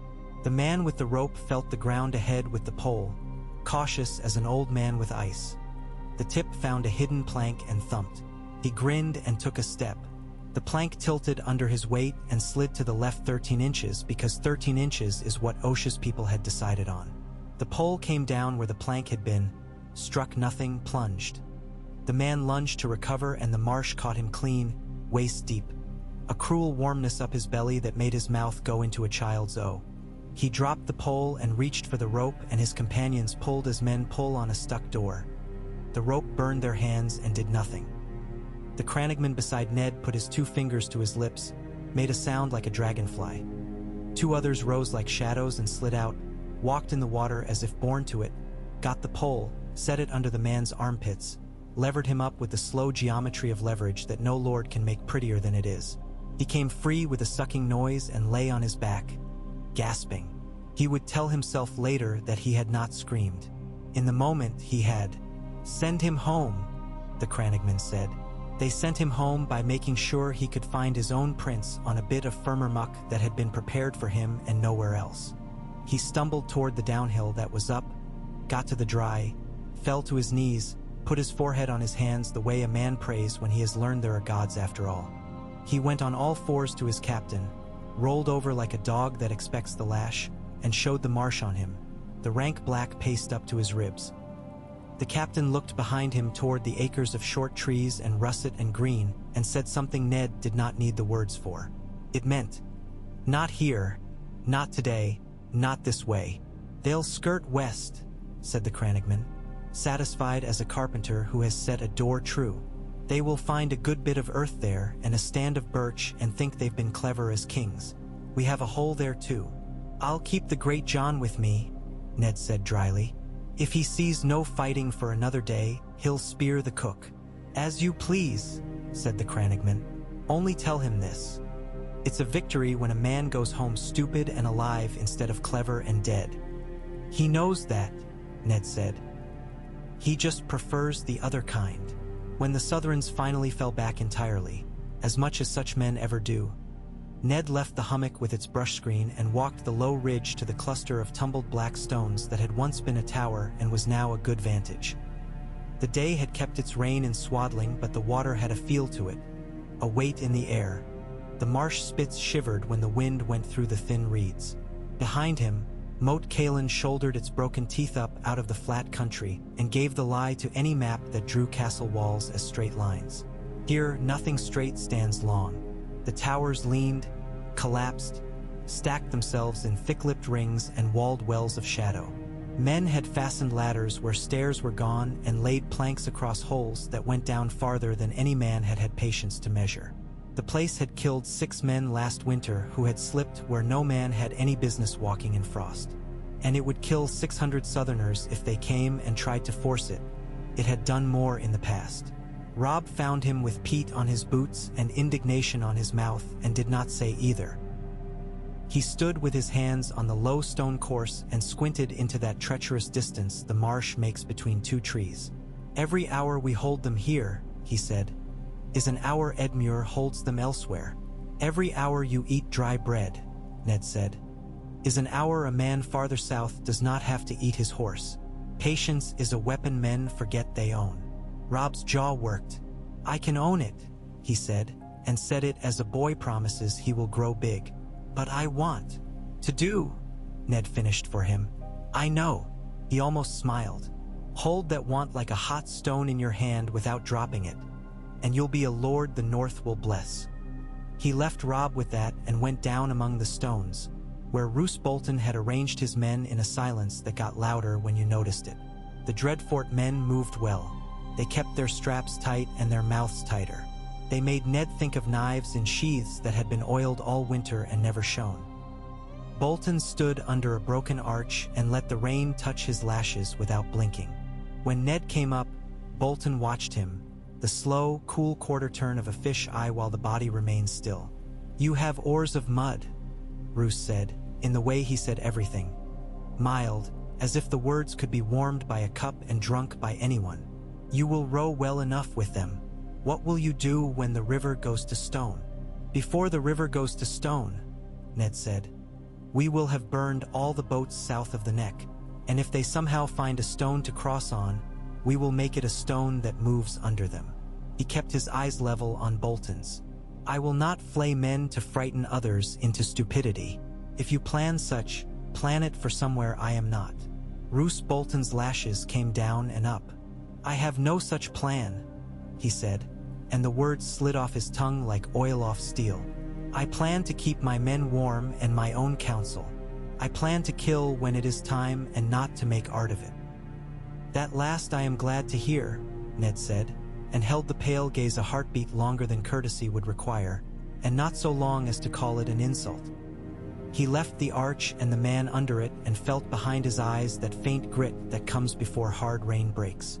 The rain set in at dusk with the certainty of a man who has made up his mind. They wrapped cloaks close and took their suppers standing because the stones shed water poorly and the grass held it like grudges.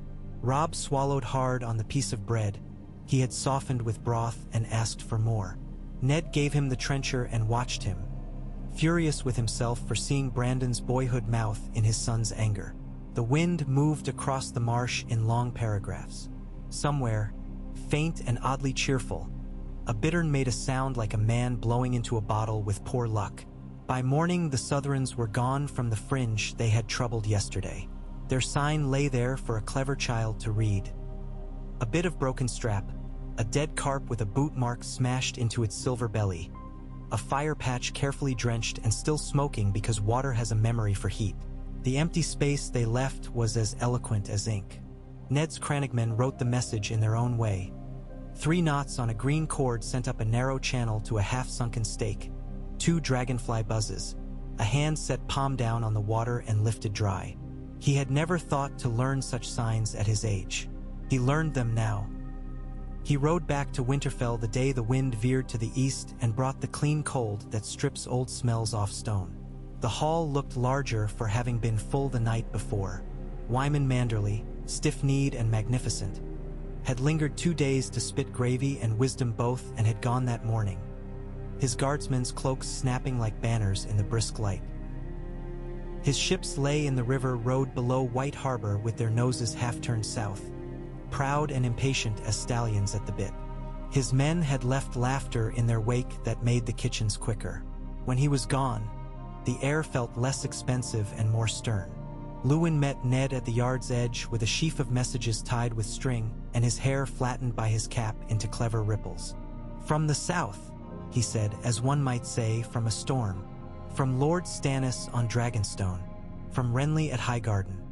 He is not at Storm's End, though he writes as if he were a wall and the world must crash on him. From the Riverlands. From King's Landing." "Give me the Dragonstone letter first," Ned said. Stannis's hand was neat as a surgeon's, and each loop looked as if it had been whipped for wasting ink. He had written, "I believe what you wrote of the bastardy. The law is with me. Renly is a fool. Cersei is a whore. I will not kneel to you. You will not kneel to me. The North is too proud to kneel to anyone. Good. The kingdom must be mended and the mending will be ugly. If the Tach will be left in peace, it must not bite the hand that holds the realm together. I will send Davos to White Harbor. He knows how to talk to honest men. He is poor and true. Do not let your fat lord eat him." Ned read it twice and felt, absurdly, his mouth draw into something like a smile. Stannis did not know how to flatter. Stannis knew how to be right and unloved. "Davos," he said, and Lewin's eyes wrinkled. "The smuggler knight," the maester said. "Honest, for a man whose life taught him to weigh sacks in the dark." "He will find Manderley a match," Ned said. "I will see him when he comes." Renly's hand sprawled in a broad hand that larked and flourished and made even his lies want to believe themselves. He had written, "My dear Lord Stark, we must not be enemies. We are both the South's best hope against a boy in a woman's lap. Come south to Storm's End. Yes, I write from Highgarden. It is safer to post from here, and I will show you a kingdom remade with sense. The Tyrells stand with me, the Reach hums, the Dornish watch and will be wooed. Your North will be honored in your person, and your sons will be warders and ministers of a realm that eats well. Leave the old gods their whispering, I leave mine. Together we can sweep the lions back to their caves." Ned folded that letter once and then again before it made any sense to his hands. "He offers what he thinks I want," he said softly. "He offers what he cannot give." "Renly offers a promise to a promise," Lewin said dryly. "Stannis offers an accounting ledger." He shifted the topmost scrap in his pile. "From the capital," he added. "Take care with it." The letter had Cersei's smell of cinnamon and careful poison. The seal showed a lion with one claw sharper than its carver had meant it. The words were dressed in civility and wore the smallest of sneers under their lace. "Her Grace writes to the Lord of Winterfell to inquire after his health and to remind him that his daughter is well and favored at court. His Grace speaks of affection for the North, which has always been strong when it remembers its duty. The small council urges a resumption of the ancient friendship whereby winter is guarded in the North and summer is built in the South. His Grace requests that Lord Stark send tokens to the capital to signify goodwill. A tithe in grain and iron and men for the King's peace." The letter ended with a flourish that could have been a caress if you had forgotten what a claw feels like. "She offers Sansa's smile," Ned said, "in return for bread and spears. Will you answer?" "Yes." He took the quill from Lewin and wrote 3 lines that could not be called polite or savage. He wrote that the North would yield neither wheat nor steel nor men to a city that had made war upon their honor. He wrote that his daughter's well-being would be taken as proved by her return, and not by any sweet words. He wrote that the river had gone to stone in the South a long time ago, and that the North would not drown for it. He signed with his name the way a man signs when he does not believe his name belongs to him, but to the place under his boots. He did not speak Sansa's name aloud. He closed his eyes on her face and saw it despite himself, the particular patience at the corners of her mouth, the habit of smoothing her hair when anything went wrong, as if neatness could make crooked things straight. He opened his eyes and made himself greet men who had never in their lives thought of Sansa Stark. He walked through the yard and put his hand on Bran's shoulder and let the boy speak first. They put a new rung on the ladder down to the spring where the stone was slick, Bran said seriously. I told them to put a rough board there, not smooth. It will be better. He paused, aware of how large he had sounded, and smaller under it, and did not apologize. Good, Ned said. People live or die by small boards done right.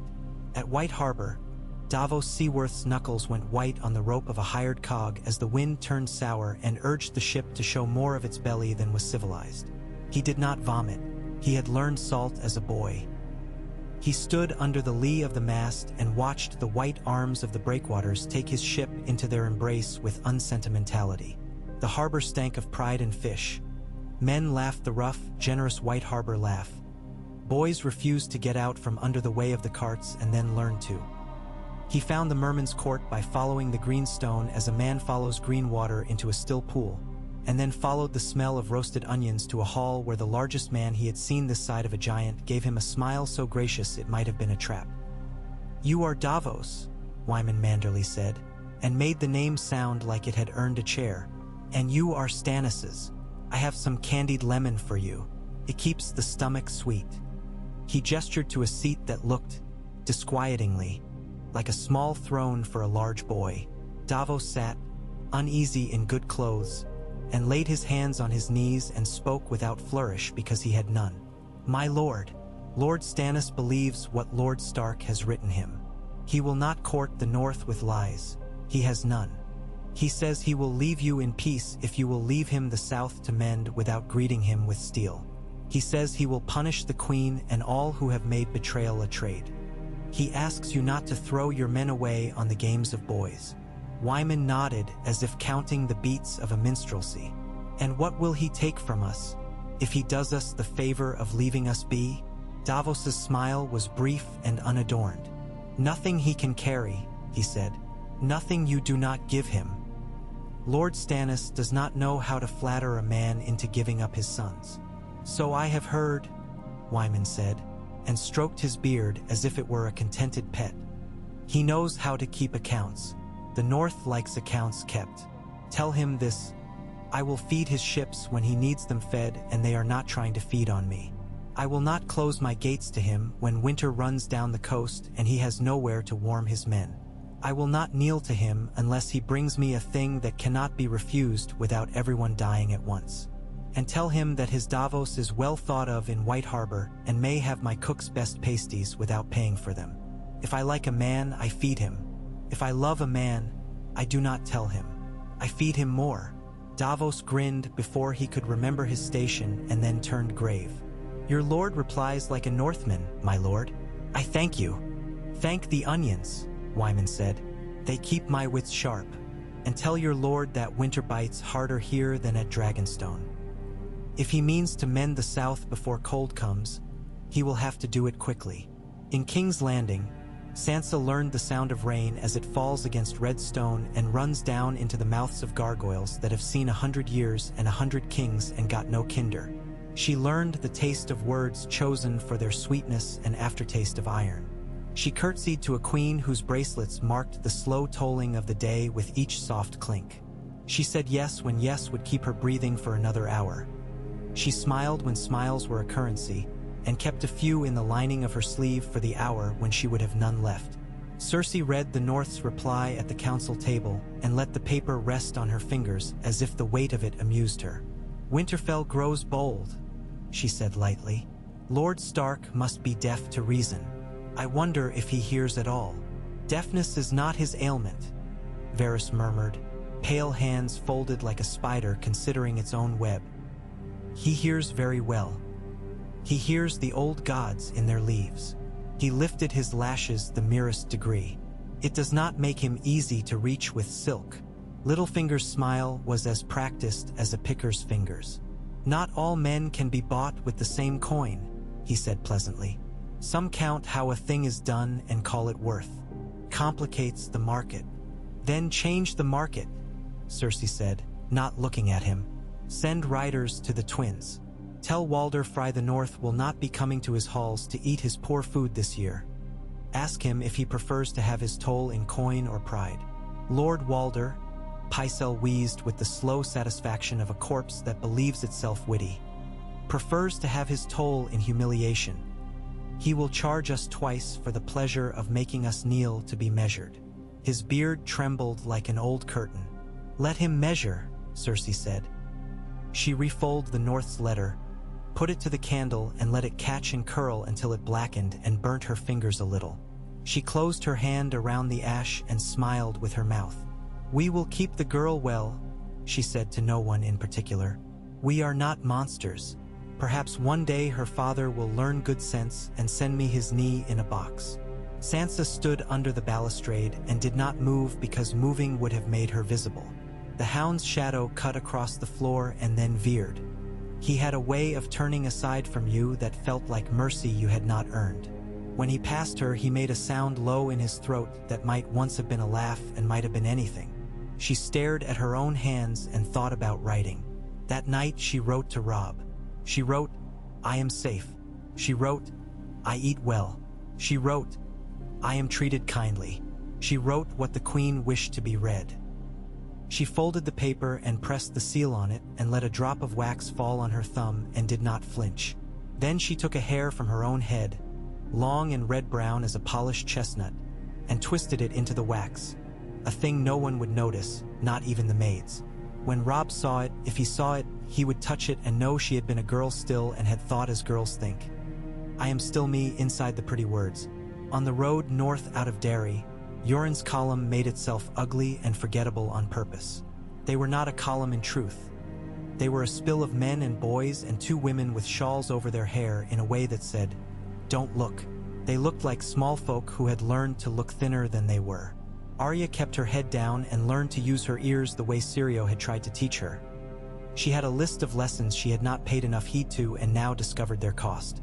She carried a stick that felt right in her hand in a way her needle had. When she moved as if to practice, Yoren said nothing, and that was permission enough. They stayed at an inn with a sign that looked like a goose with hatred in its eye. Yoren sat with his back to the wall and watched the door and the windows and the boy with the ear missing who served the beer. Gold cloaks came in near midnight with rain on their cloaks and the smell of the cities rot under it. They had the faces of men who want to make their own weather. Yoren did not look up. He said to Arya, too softly for anyone else, keep your head in your bowl. If a man speaks to you, be slower in your answer than a cow. She had never seen a cow answer anyone. She kept her head down, and when the gold cloaks asked if any had seen a wolf girl with a sword, she moved her mouth as if chewing and lowered her eyes farther. One of the cloaks laughed, a laugh with melted tallow in it. They're foxes, not wolves, he said to his fellow. All the wolves are up north howling and not paying their taxes. Take the chicken's coin and let us go.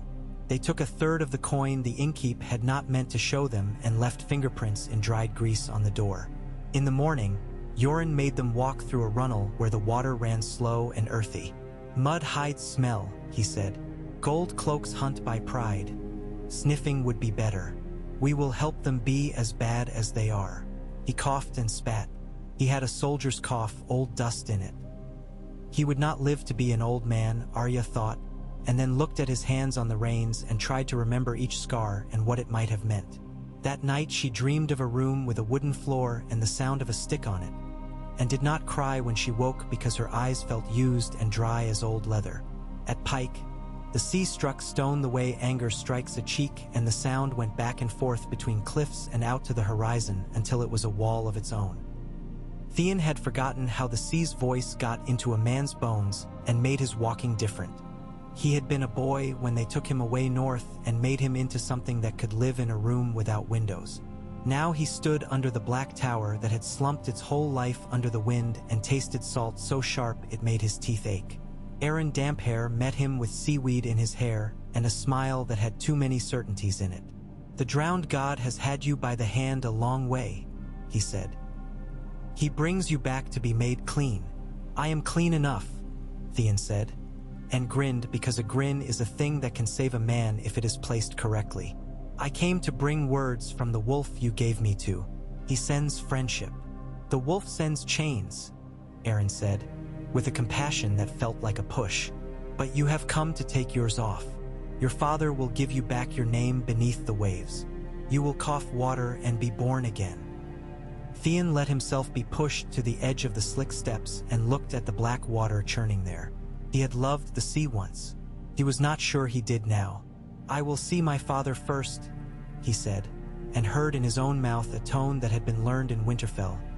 Quiet, certain, rude in the way that cannot be punished without you admitting it can be. Balon Greyjoy wore contempt like old leather. It fit him as if he had slept in it for years. He looked at Theon with a look that said, "You are not enough to be disappointed in," and sat with his hands apart on the chair arms as if anything placed between them would be crushed.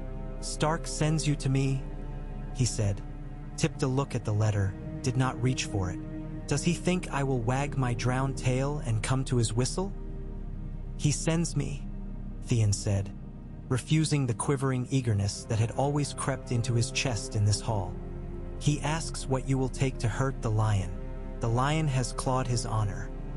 The lion has his girl in a cage. He has no love for the lion. The lion sits on a rock that looks like a chair and thinks himself safe. You could show him the sea has teeth." "Aye, it has," Balon said without admiration. "The sea has teeth that bite the weak and the clever alike. You come with a bag of fine Northman words and hope to buy me with the chance to bite a lion. What do I want with a lion's skin? We wear sealskin here and iron and scorn. The Greenland lords forget their own sons and send me mine as a jest."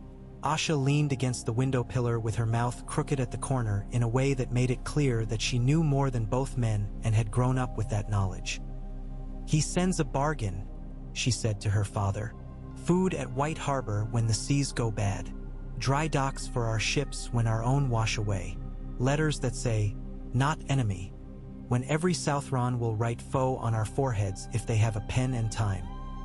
She turned her head and looked Theon over with a frankness that made him glad and ashamed at once. "What do you offer us, little brother of wolves? The North's respect? We eat respect for breakfast, if we are very hungry."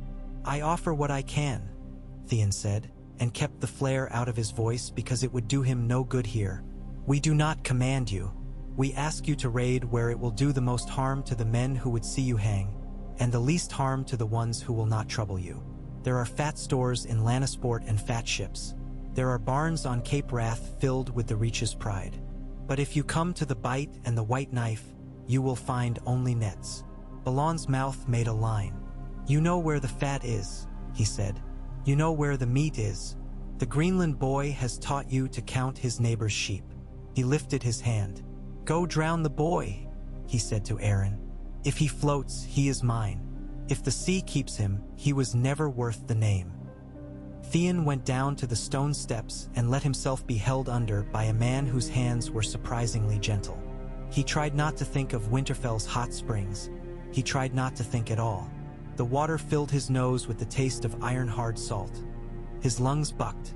He made the animal sound men make when they are near death, and then shame and then rage. He came up coughing and vomiting and laughing because it was that or the other thing. Aaron put his hand across Theon's forehead, pressed a wet thumb to it, marked him with a smear that smelled of salt and weed. "What is dead may never die," he said softly, so soft it almost sounded like a kindness. "But rises again, harder and stronger."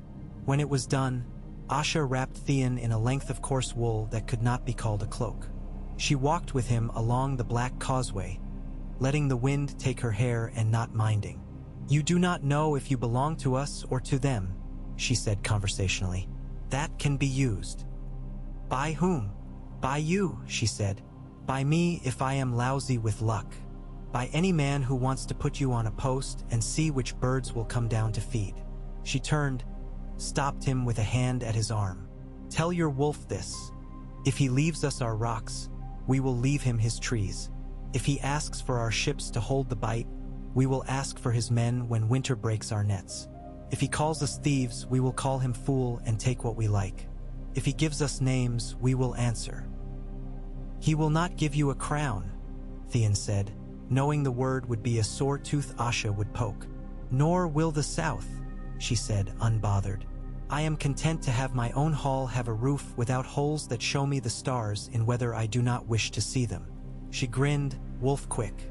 "Do not tell father I said content. He will die of pride and make me lady sooner than I like."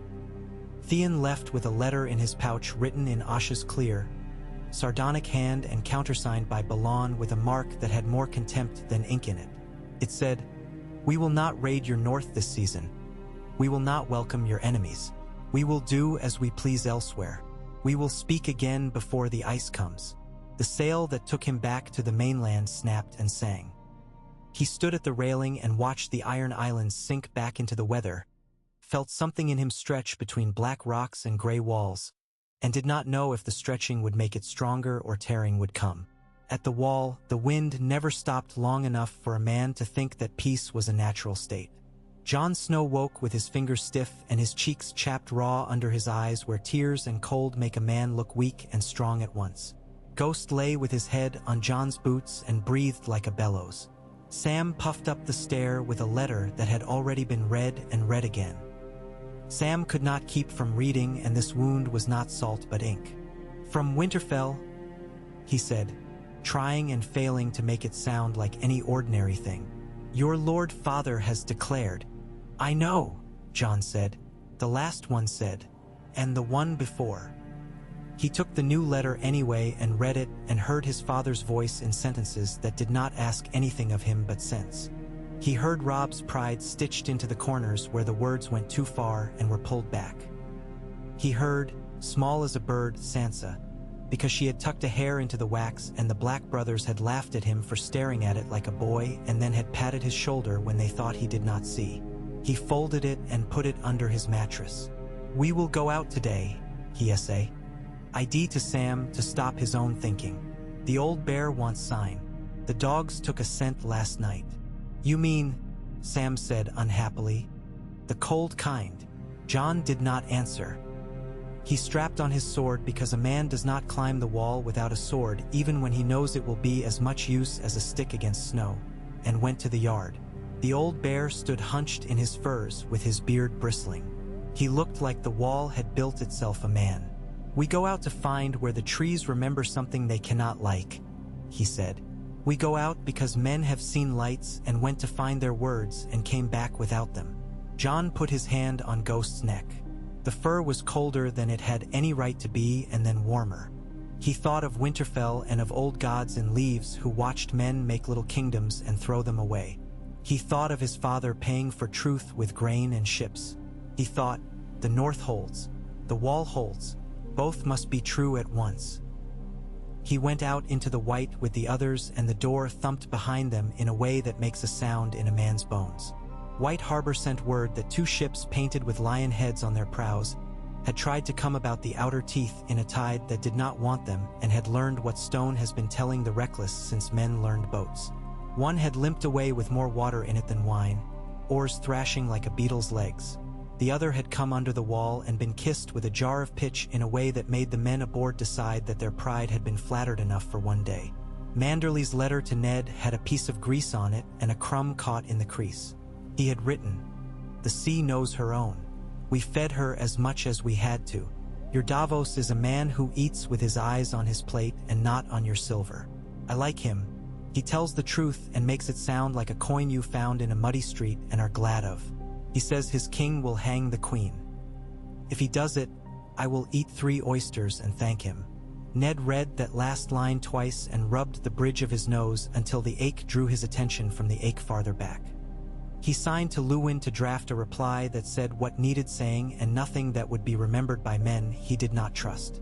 He went to the yard and watched the boys with staves learn the lesson Bran had learned, about rough boards on ladders and where to put your weight. He watched Theon's saddle come in muddy from the road and told himself not to go to the gate like a woman with her heart in her throat. He went anyway. Theon rode in with his hood back and his hair full of wind. He looked older by a year and younger by 2. He slid out of the saddle with a careless grace that had always made men want to punch him and clapped Ned on the forearm before remembering himself and bowing. "My lord," he said, and then, because Winterfell had made him honest as much as he could be. "Father," Ned's mouth quirked. "You do not have to pretend it feels right to say that," he said. "Tell me your news." Theon did, with such candor as he had, which was some. He told of Aaron's thin hands and Asha's sharper tongue and Balon's contempt that was a kind of armor he had lacquered on in youth and would never take off. He gave Ned the letter, and Ned read it and did not wince where another might. He said, "It will do," and put his hand on Theon's shoulder and left it there until Theon stopped feeling the need to shrug it off. Roose Bolton watched that hand from across the yard and let his face be still. In his head, he moved a piece 2 squares on a board only he could see. He wrote that night to Lord Dustin with a hand no man could read but his steward. He wrote about horses and salt and the way men die in mud without anyone noticing they ever lived. He wrote because a man like Roose Bolton, when he sees 2 men hold each other like father and son, writes things down in order to be sure he will not forget how to change it to his advantage later. Caitlin came up the Green Fork with the sound of geese overhead and men arguing about the price of barley, as if it mattered more than anything in the world and would matter more tomorrow. She was tired in the bones, the honest ache of travel. Riverrun had let her sit with her father's bad breath and her uncle's good counsel and promised her nothing except that men will keep being men. She had left before Hoster's eyes closed because not all farewells are given to you. She kept moving because if she stopped she would think, and if she thought she would weep. She slept one night in a wagon with 4 children and their mother who had 3 teeth and a song that went on longer than any song had the right to. She paid with a ring that said Tully, and it hurt in her to do it, and she did it anyway because a mother had to get her children through one more day and tomorrow she would find some other song. She came to the twins and Walder counted her with his eyes and made her wait long enough to be sure she knew whose bridge it was. Then he let her cross and made a show of generosity that looked like an old man's spittle drying in the wind. On a cold noon 3 days later, she rode into the yard at Winterfell with a cloak stiff with frost and hair pulled back like a woman who has remembered there is dignity left in work. The men in the yard stopped politely. The women stopped less politely and smiled because a hall with both its lord and lady feels more like a place and less like a threat. Ned came to her in 3 strides and stopped just shy of running. She put her hand to his cheek. He set his mouth to the inside of her wrist and stood there with his eyes shut like a man drinking at a spring. "You left a great storm behind you," she said. "It followed me home," he said. "I am sorry." "I am not," she said, surprising him. "I am only tired. Tell me what you have done. Tell me what grief you have saved with the grief you have made. Then let me sleep in my own bed for 2 hours and not longer. I will have more to do after that," he told her. He told her as a man tells the one person who will not think less of him when he says, "I was not sure here. I am not sure here. I am sure only that to do nothing would have been a greater sin than to do this and fail." She listened. She put her thumb to the little line between his brows and smoothed it. Her mouth softening was the first mercy he had let himself feel in weeks. That night the hall sang, not loudly, because the North does not fling its joy about like wine at a wedding, but truly. Men told new stories that had already begun to turn to myth in the telling. A Southron sucked down to his armpits and brought out by a man who showed no satisfaction in it. A ship that had banged its nose on a white broken tooth and gone away with hurt pride. A boy in the mountains who had shot a stag through the eye and then apologized to it because the snow had been hard on them both. Old Nan told a tale about a knight of winter who had laid down his sword to learn how to mend roofs and had saved a village thereby in a snowstorm, and men listened as if to the only common sense left in the world. Later, much later, under stone and steam and the heart tree's red eyes, the knock came again, not on a door of oak, but on the taut skin of the North's patience.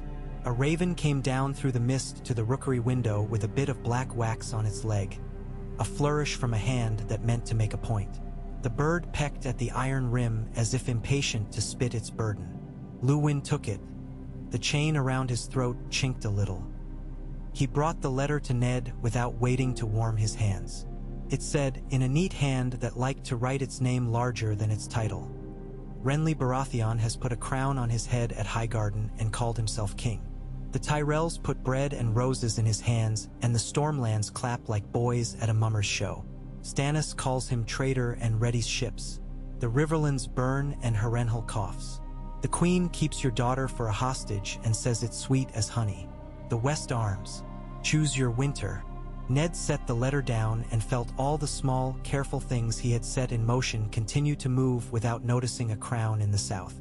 He pictured ropes around the neck growing tighter a notch.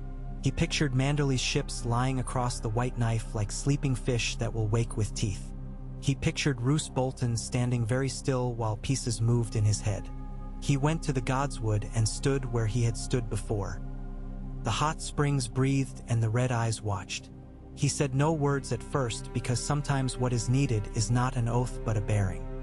He stood until the damp had made his hair wet and his bones honest. He thought of how men loved to cheer for crowns and how the North was an old place, and old places did not easily learn new music.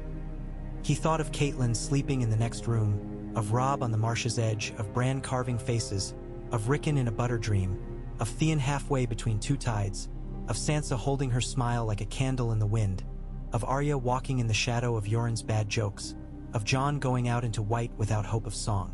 He put his hand on the white bark. He did not ask for victory. He asked for steadfastness and the nerve to pay what he had already spent. The wind moved through the leaves like an old woman's sigh. He took that for a kind of answer and went back to his work. The North, ancient and awake, shifted its shoulder against the door and waited for the next hammering. Snow fell like ash the night the marsh swallowed a knight's destrier to the saddle. It was the thin, early snow that melts when it meets a man's cheek and leaves a sting, a warning rather than a sentence. Ned stood with his hood raised on the lip of a low spit, where the land pretended to be firm out of courtesy and then relented to water 2 paces on. The men of the neck moved nearby more surely than shadows and less obtrusively. A Southron trumpet sounded once, as if embarrassed by its own voice, and was quiet. "They won't come again this way," the Crannogman murmured, close enough that Ned could have taken his wrist without lifting his hand. His reed badge sat against his shoulder like a green, living thing that had decided to be patient. "They've eaten their scare and got a story out of it. They'll want a new one tomorrow so their captain doesn't laugh." "What story is tomorrow's?" Ned asked beside him. The air smelled of wet iron and the gray tang of peat. "About a line of willows that look like road and grow at night," the Crannogman said. "We'll find them a line and a night for it." Ned's mouth twisted. The pull to call for pikes and charges, to satisfy the restlessness in himself and in men who measured worth by the clatter of steel, tugged at him and fell away. Here, steel was a poor language. The ground spoke better. He watched another lantern bob in the mist, saw it stop, lift, lower, stutter sideways. Somewhere, a frog sang its broken bell. "They'll skirt west," he said, repeating the man's thought to own it. "Let the message ride. Save your good planks for a day when pride is thicker." The Crannogman tipped his head, a small acknowledgement of sense. "Gray wind scented 2 men who weren't where men ought to be," he added. "Your son sent them away with the teeth of his wolf and no blood more than fear." Ned swallowed the father's pride that rose, because it was a sweet thing and sweet things rot judgment if you feed on them too much. "The boy watches," he said. "He listens," the Crannogman corrected. "Boys improve fastest at the thing their fathers do well." Ned let that knot itself in him.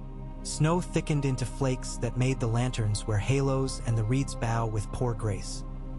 He glanced toward the broken towers of Moat Cailin shouldering up out of the flats like old molars and felt the comfort that ugliness can bring when it is honest. He left the spit and went to do the thing he had come to do. Walk the stone and see the men.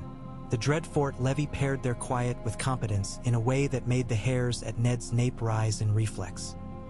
He made himself nod to Roose Bolton when they came face to face below a sagging arch that had not yet completed its fall. Bolton's pale eyesight gave him back a glance that was nothing at all, a dull knife that cuts clean. "The South blows men toward us," Bolton observed mildly. "We have a weather break of a kind. We'll be grateful for it," Ned said, "and not build our house on it."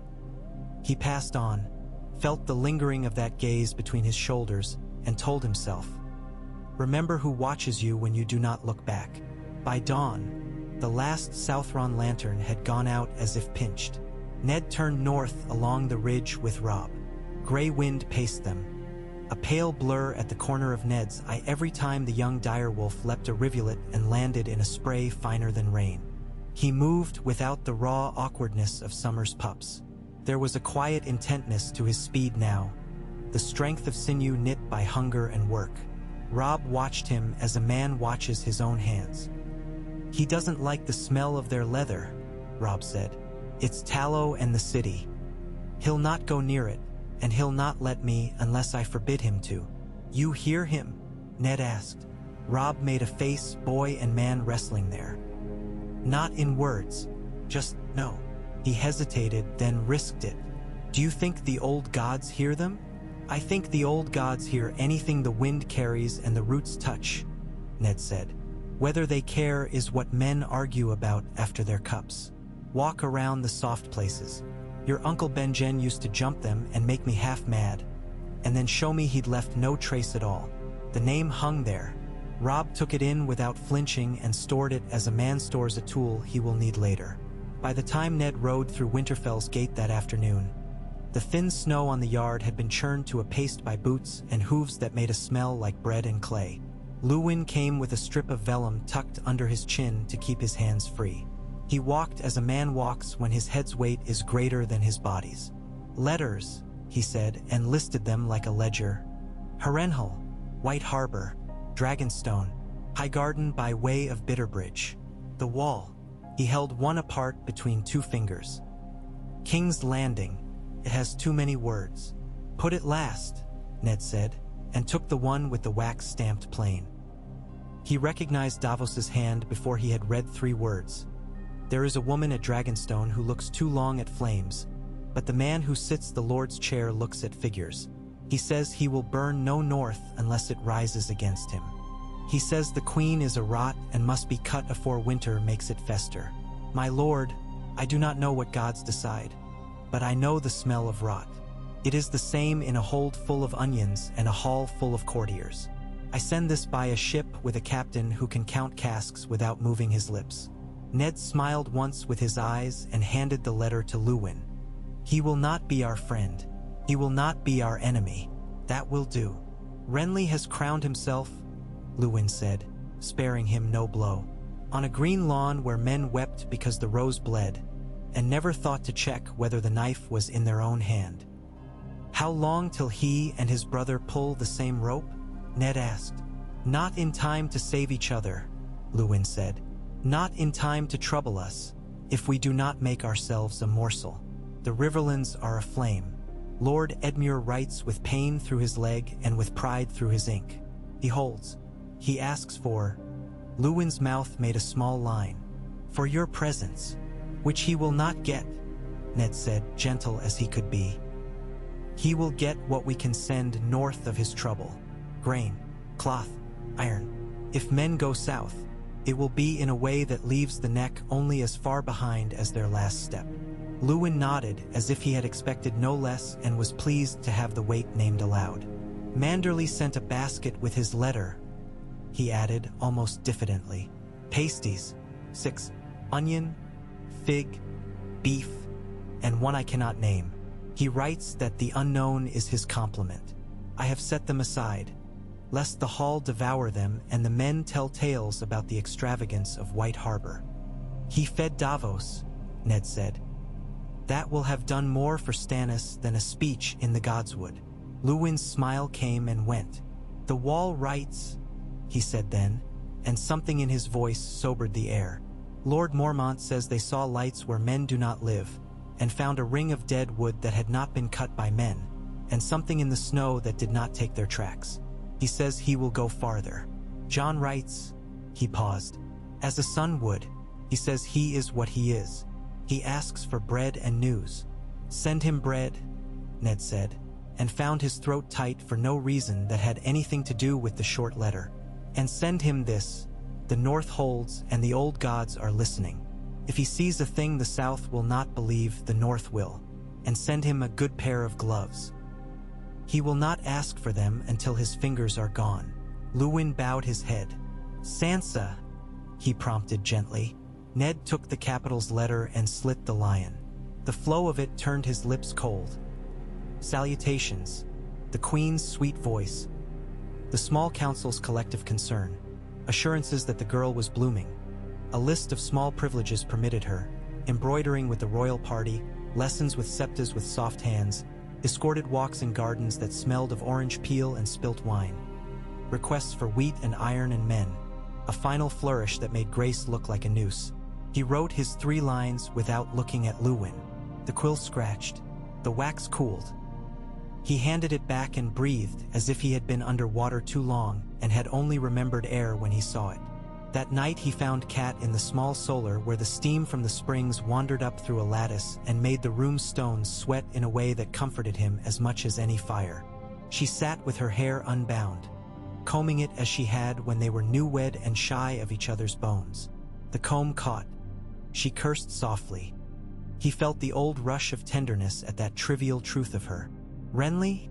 she asked. "Wears a crown he will be hard put to keep on his pretty head," Ned said. "Stannis is a whetstone. The Queen has sent me my daughter's happiness like a pastry on a plate." He took in breath. "I wrote her not to send pastries."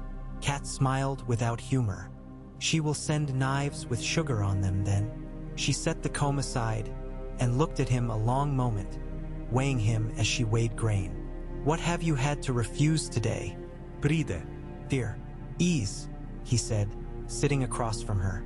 "I will refuse more tomorrow. I will ask men who love me to stand where they will die more slowly than elsewhere. I will not send them south to do it." She exhaled and let the air fold itself into the steam. "Edmure will send again." "He will," Ned agreed. "He will keep sending until he understands that asking me to ride to Riverrun with banners would leave Moat Cailin with reeds and hope. And hope rots fastest," she said. She rose and came to him and put her hands on his jaw as if he were a boy who had come in with a bleeding lip. "I walked by the Godswood in the last light," she said softly. The red eyes looked less angry than usual. "I took that as a sign and then scolded myself for it and then took it again. I am tired of scolding myself for what helps." "Keep what helps," he said. "Throw away the rest." He rested his forehead against hers and let himself be a man who was not a lord for the space of 6 breaths. Then he stood, because the day still had work in it, and went to count spears with Luwin. And the Great John. It was in the counting that the first sign of a different trouble made itself known. Hallis Malin brought it with a face reddened less by cold than by indignation. "Hornwood men sent back my rider," he said, more surprised than angry. "They said their lady's hand is busy with seeing to fences and bins, and won't take the Lord's words from a man unless the Lord's seal sits on the words like a cock on a hen." Meege Mormont's eldest daughter banged her spear but once on the floor as if calling a meeting to order. "Lady Hornwood's husband died catching boars where there were no boars to be had," she said, matter of fact. "She is beset by men who want her land and her bed and take both as the same thing. She doesn't send for Winterfell because she fears that naming a protection will summon the worst kind of suitors." "Who presses her?" Ned asked. He did not have to be told one name. He let the room say another. "Tall heart boys," the Great John rumbled, turning his cup in his paws. "Young and hungry and stupid, all 3 as necessary to make trouble. My cousin Hother will not step on his own foot to stop it. Glover has an opinion and no army yet. He's building one. The man the lady must fear most no one speaks of." "Speak," Ned said. Roose Bolton's voice came without effort. "Ramsay," he said, as if naming a man to take a message. The name turned the air colder than the stones had managed. "My bastard. He is what happens when cruelty breeds in a ditch and smiles at a lord on its way by." He lifted his pale eyes to Ned's. "He will be at Hornwood's gate the day he thinks the gate unbarred. Then it will not be unbarred," Ned said, with a flatness that had put iron in more doors than men remembered. "Hallis, you'll ride with my seal and my ladies. You will take 10 men with you who look more dangerous than they are, and 10 who are more dangerous than they look. You will tell Lady Hornwood this. If she needs stone, she has it. If she needs men, she has them. If she needs to slap a boy with the back of her hand, she may use mine. He turned his head. Roos, if your bastard sets foot inside her hall with any purpose other than to mend a hole in a fence or deliver a lamb, the Dreadfort will feel the cold I have to spare. Bolton's lashes lowered and raised. I have warned him, he murmured. Warnings are what floated on a flood. He bowed. The bow of a man who concedes that a stronger current is moving and will bide his time. He will be corrected. See that he is, Ned said. He felt the first stir of a future complaint in his bones. He set it aside with the care a man gives to a pot of boiling fat in a crowded kitchen. There would be time to attack that fire when it spat. For now, he sent Hallis to Hornwood with Caitlyn's seal wrapped in a ribbon that had been their daughter's once, to make the woman smile despite herself. Small mercies, Lewin had said, were the currency of the North. At the wall, small mercies were counted in fires that stayed lit through the night and hands that did not lose a finger. John cut wood with a rhythm that made thinking tolerable. Ghost lay with his head on the edge of the ring of light and watched the black beyond as if it were a story being told. They slept in shifts. Dogs slept less. The old bear's snores were a comfort. Men have their own night music. The watches had been written in frost for 1,000 years. In the gray hour before dawn, the cold sharpened into a taste he could name, metallic and wrong. Ghost was on his feet with no movement at all, one breath and then another and then up. John put his hand to the direwolf's ruff and felt every hair standing like soldiers. They found the ring of dead saplings at mid-morning. It sat in a hollow where wind did not quite reach. Each trunk had been bent in a smooth arc, not broken. Grown in a night into the shape something had wanted. The snow within was blown into fine ripples that did not match the wind that had been crossing their faces all morning. The old bear squinted, his eyes a man's who had seen every trick trees and men could learn and was still not satisfied to be surprised. I have marked bare beds and the places under spruce where deer keep warm, he said, almost to himself. This is neither. Put torches to it. If the smoke goes straight up, we'll know one thing. If it skates and does not rise, we'll know another. The smoke skated like a beetle across a still pond. It drifted sideways and then sank, and when it sank the snow seemed to shiver just where it touched black ash. Sam made a small sound.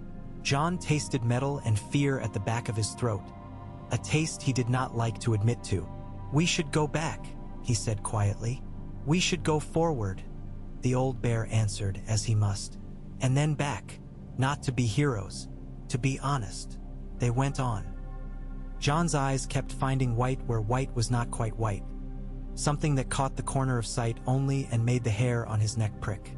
When, at dusk, they made fire under rock and piled brush round the way the old rangers did, Ghost went and lay just beyond the ring of light and would not come when John clicked his tongue. He slept with one eye open and saw a line of pale shapes standing in the trees and told himself it was sleep folding on sleep. He woke with frost in his hair and the memory already thinning like fog. He told Sam nothing and Sam told him nothing of what he had dreamed, and between the two of them they carried truth as men carry a coal in winter, wrapped and hidden, warming and dangerous. In King's Landing, Sansa learned to measure a day in a different way, by how many times she could avoid the boy with the crown without being rude enough to be punished. She learned which of the Queen's women liked to smile and which liked to bite. She learned to let the hound's shadow fall across her without flinching and to hold on to that as a skill accomplished, like a new stitch taught by a patient septa.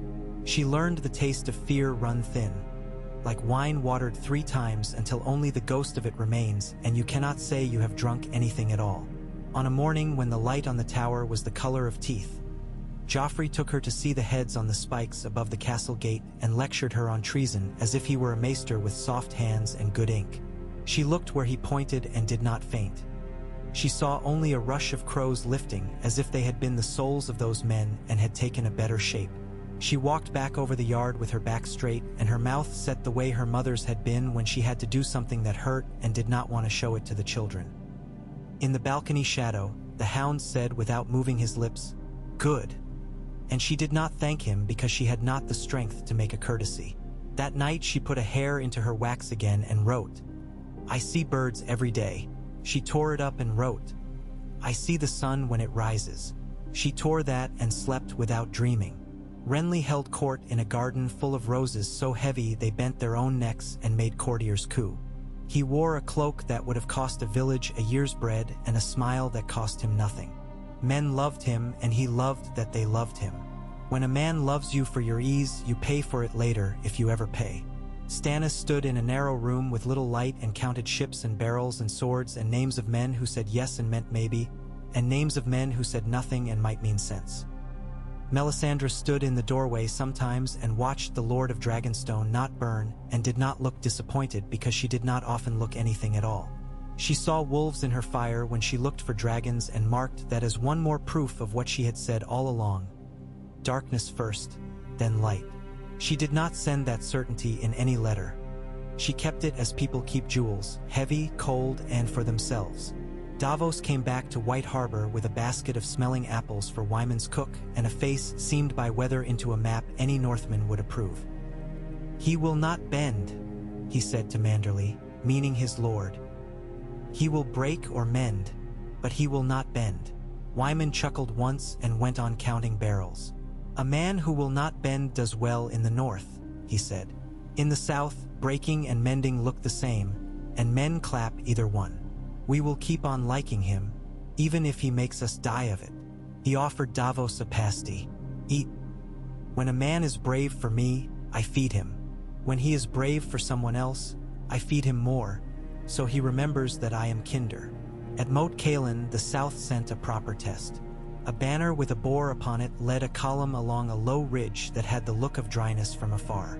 They had found a guide. The guide had been paid in red coin. He set his steps without fear because he had found the firm places in the past when he was a boy and had come out to spy on the marsh people and had not been found. The marsh had not moved then. It had had no reason to. Now it had reasons enough to shift in an old sleep and roll over upon a man. 2 wagons sank to the hubs, and the men who went to the axles to lift them out found themselves up to the waist before they had a chance to think about whether courage looked like sense. Arrows whispered out of reeds and kissed hats off heads and ears off men and did not kill anyone they did not have to. Crannogmen did not waste their sharp iron. The boar banner tried to make a strong shape in the chaos and got itself into a knot instead. Great John Umber watched from a rock with a grin so wide it made his scars look like laughter.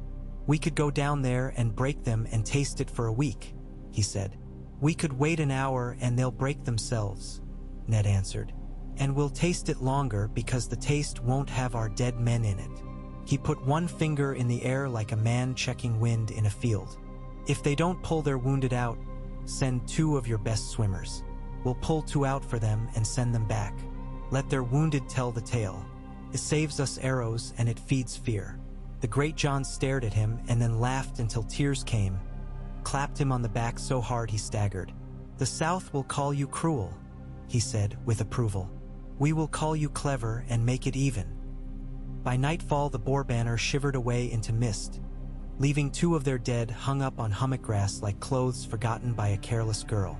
A Crannog woman went out at dusk and pulled those bodies in and laid them side by side and put a little fish in each man's mouth because in her land that meant something that soothed her. Ned let her do it and said nothing. If the old gods kept account, they could read fish as well as men read words. Hornwood's lady came to Winterfell 2 days after Hallis. With a mouth firm and a laugh she would not let anyone hear. She wore a cloak of good wool that had been mended twice at the hem and once at the collar where a boy had pulled on it with sticky hands. She held Ned's gaze as if he were a man she had already liked and then had found inconvenient. "Your man was insolent on my behalf," she said. "He was," Ned said. "He was mine." She nodded once. "Good." She looked around at the hall that had too many men in it and said, "I will not be wooed by boys who hide behind their father's banners. I will not be stolen by bastards. I will not marry unless I please. My men will serve you as they served your father, and I will keep their sons from freezing. If you set a hand on me that I do not invite, I will bite it." "My lady," Ned said gravely, managing to keep a corner of his mouth from rising, "my hands are too old to deserve that pleasure." He gave her his seal and the deadliest protection he had. His name attached to a promise. Ramsay would read that as a dare. Roose Bolton must be made to read it as a line. In the mountains, men who listened to ravens before they listened to lords heard and moved as the north asked. They leaned on spears made from a straight sapling with a point hardened and told their boys to tie their boots tight because hunger makes a boy careless. They watched the passes and sent down to Winterfell a boy who had counted fresh fires on the southern plain and another who had counted fewer deer. The south eats like a guest who forgets he must leave, the boy said in a voice cracking with importance. Luwin rode it like a maester and passed it like a father. On the King's Road, where broken ruts filled with old rain and new, Yoren found the end of his traveler's luck. It was not skill abandoned. It was the arithmetic of time and hounds and coin. They made the holdfast in time to bar the gate and not in time to draw breath. Carts were drawn up to make a wall. Boards went across windows that had known summer for 20 years and winter for 40 and trusted neither. The gold cloaks did not bother to call themselves city watchmen. They kept their hoods down against the drizzle and shouted names as if to make a moment into a writ. Gendry, the king's bastard. Arya Stark. Yoren. Yoren spat and loaded his crossbow and took a man in the mouth and said in a voice boys would remember when they were old, "You're no king's men." And then a bolt found him under the jaw and he sat down without grace and swore one last time and died as men die in rooms with bad light. Arya had a stick and she used it and used it and used it until her arms shook and the stick felt like a snake, and she stared at the boy with the rat face who had come under it and watched him bleed in a way that did not look like her father's stories, and saw a needle in another's hand, Polliver's hand, and knew there was a thing inside her she would never get clean again. They put fire to the door, and fire is an arithmetic that men understand more readily than gods.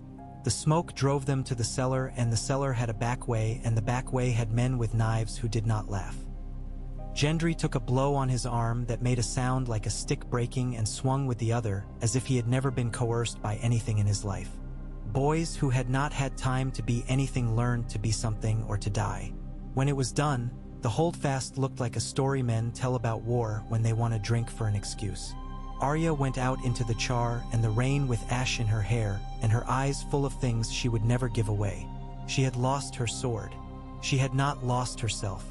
She made herself smaller and harder, a pebble rather than a pot. She came to the road and saw where the gold cloaks had gone, and saw that they had not taken everyone. She put boys together because someone had to, and Yoren was dead. "We go north," she said, as if she had always meant to be obeyed. "We keep off the road. We sleep where dogs would sleep. If you cannot run, walk. If you cannot walk, I will carry you until I cannot, and then I will leave you. That is what we do." They went. The rain made tracks of itself on their faces. A woman with a scar like a rope came out of a hedge and watched them pass and did not interfere because some streams you do not dirty. They slept under a tree with roots like old men's hands and woke when a noise in the leaves turned into a hedgehog. Arya learned the smell of men who would be trouble, and avoided it as she had avoided Septa Mordane's switch with more success. Polliver's laugh floated to her on a wind once.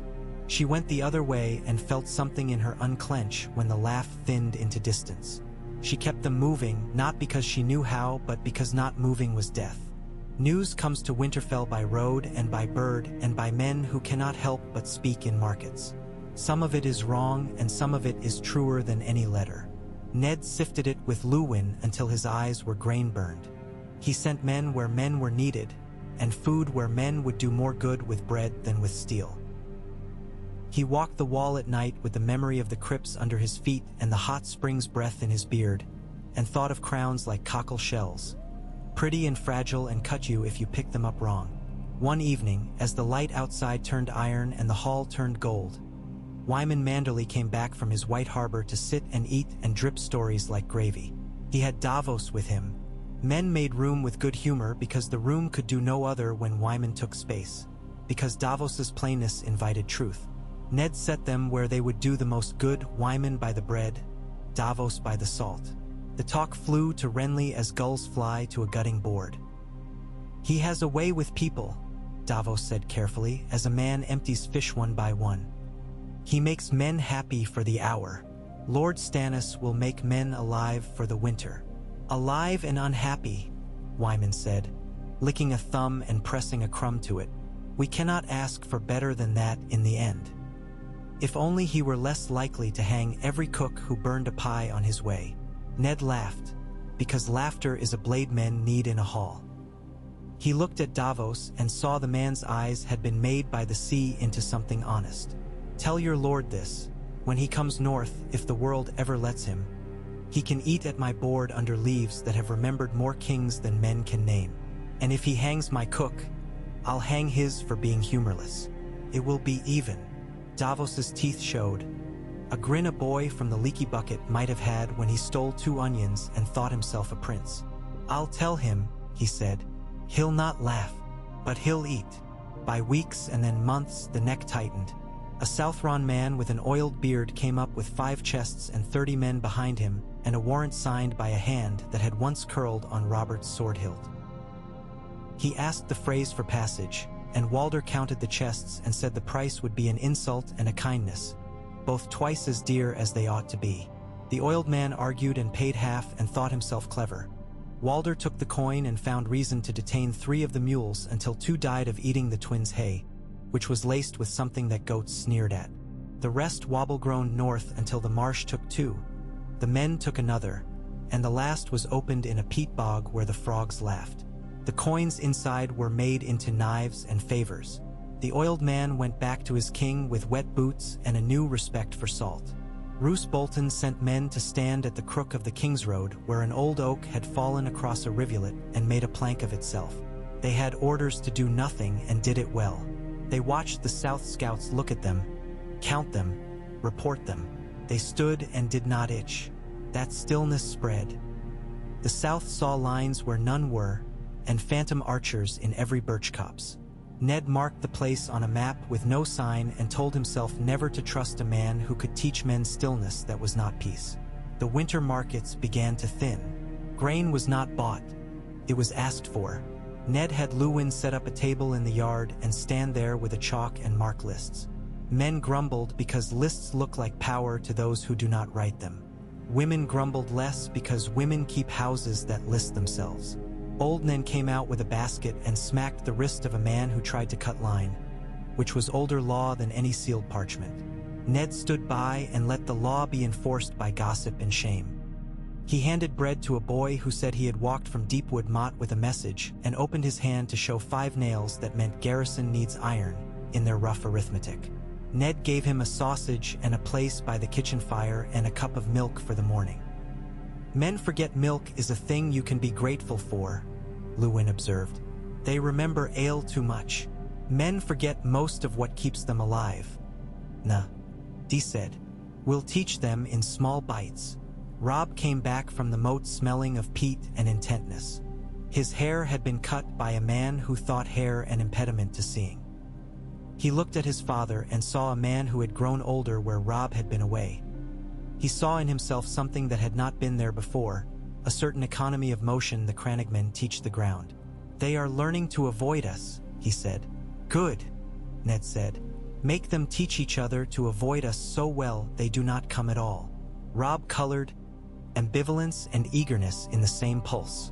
The great John says if we never strip a banner in a proper fight, men will call us cowards.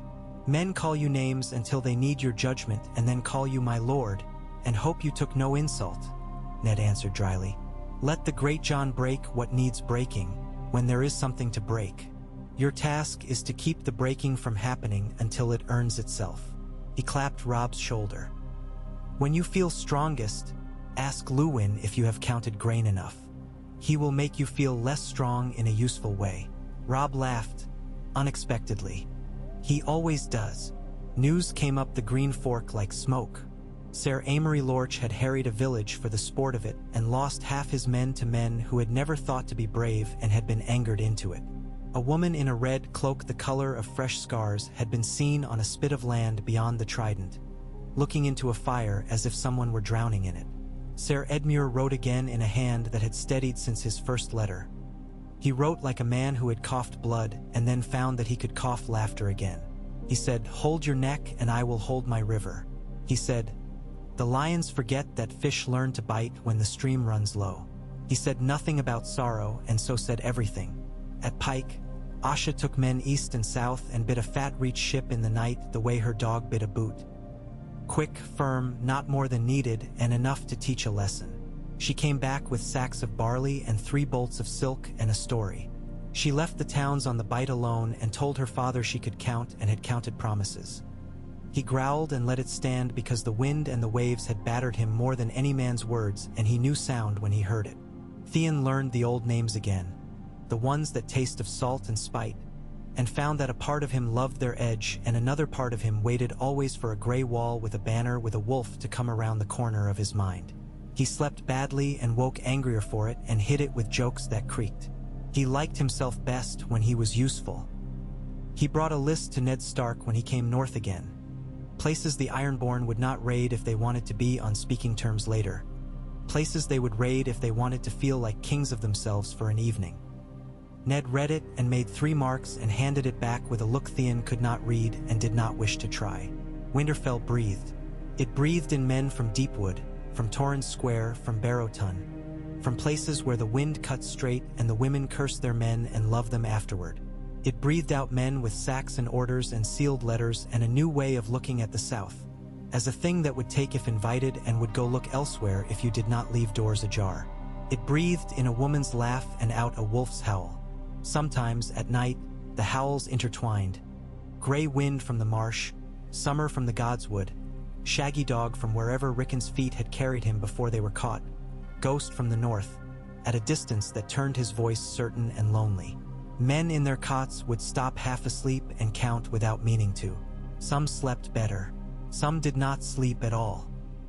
Bran dreamed under the heart tree that he sat in a high place that was also a low place, and that the land spread around him the way cloth spreads under a woman's hand who means to sew, and that he could see the bend in the white knife where a barge had grounded and a woman had slapped a man for cursing at the wrong time, and that he could see farther north a line of dead trees and something beyond them that his eyes slid off and would not hold.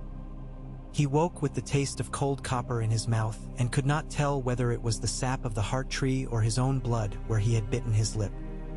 He took his knife and the little green stick and carved without looking, and when he was done the face had a wide mouth and a look of stubborn good humor. He showed it to Hodder, and Hodder said, with great seriousness, "Hodder," which this time Bran chose to understand as praise.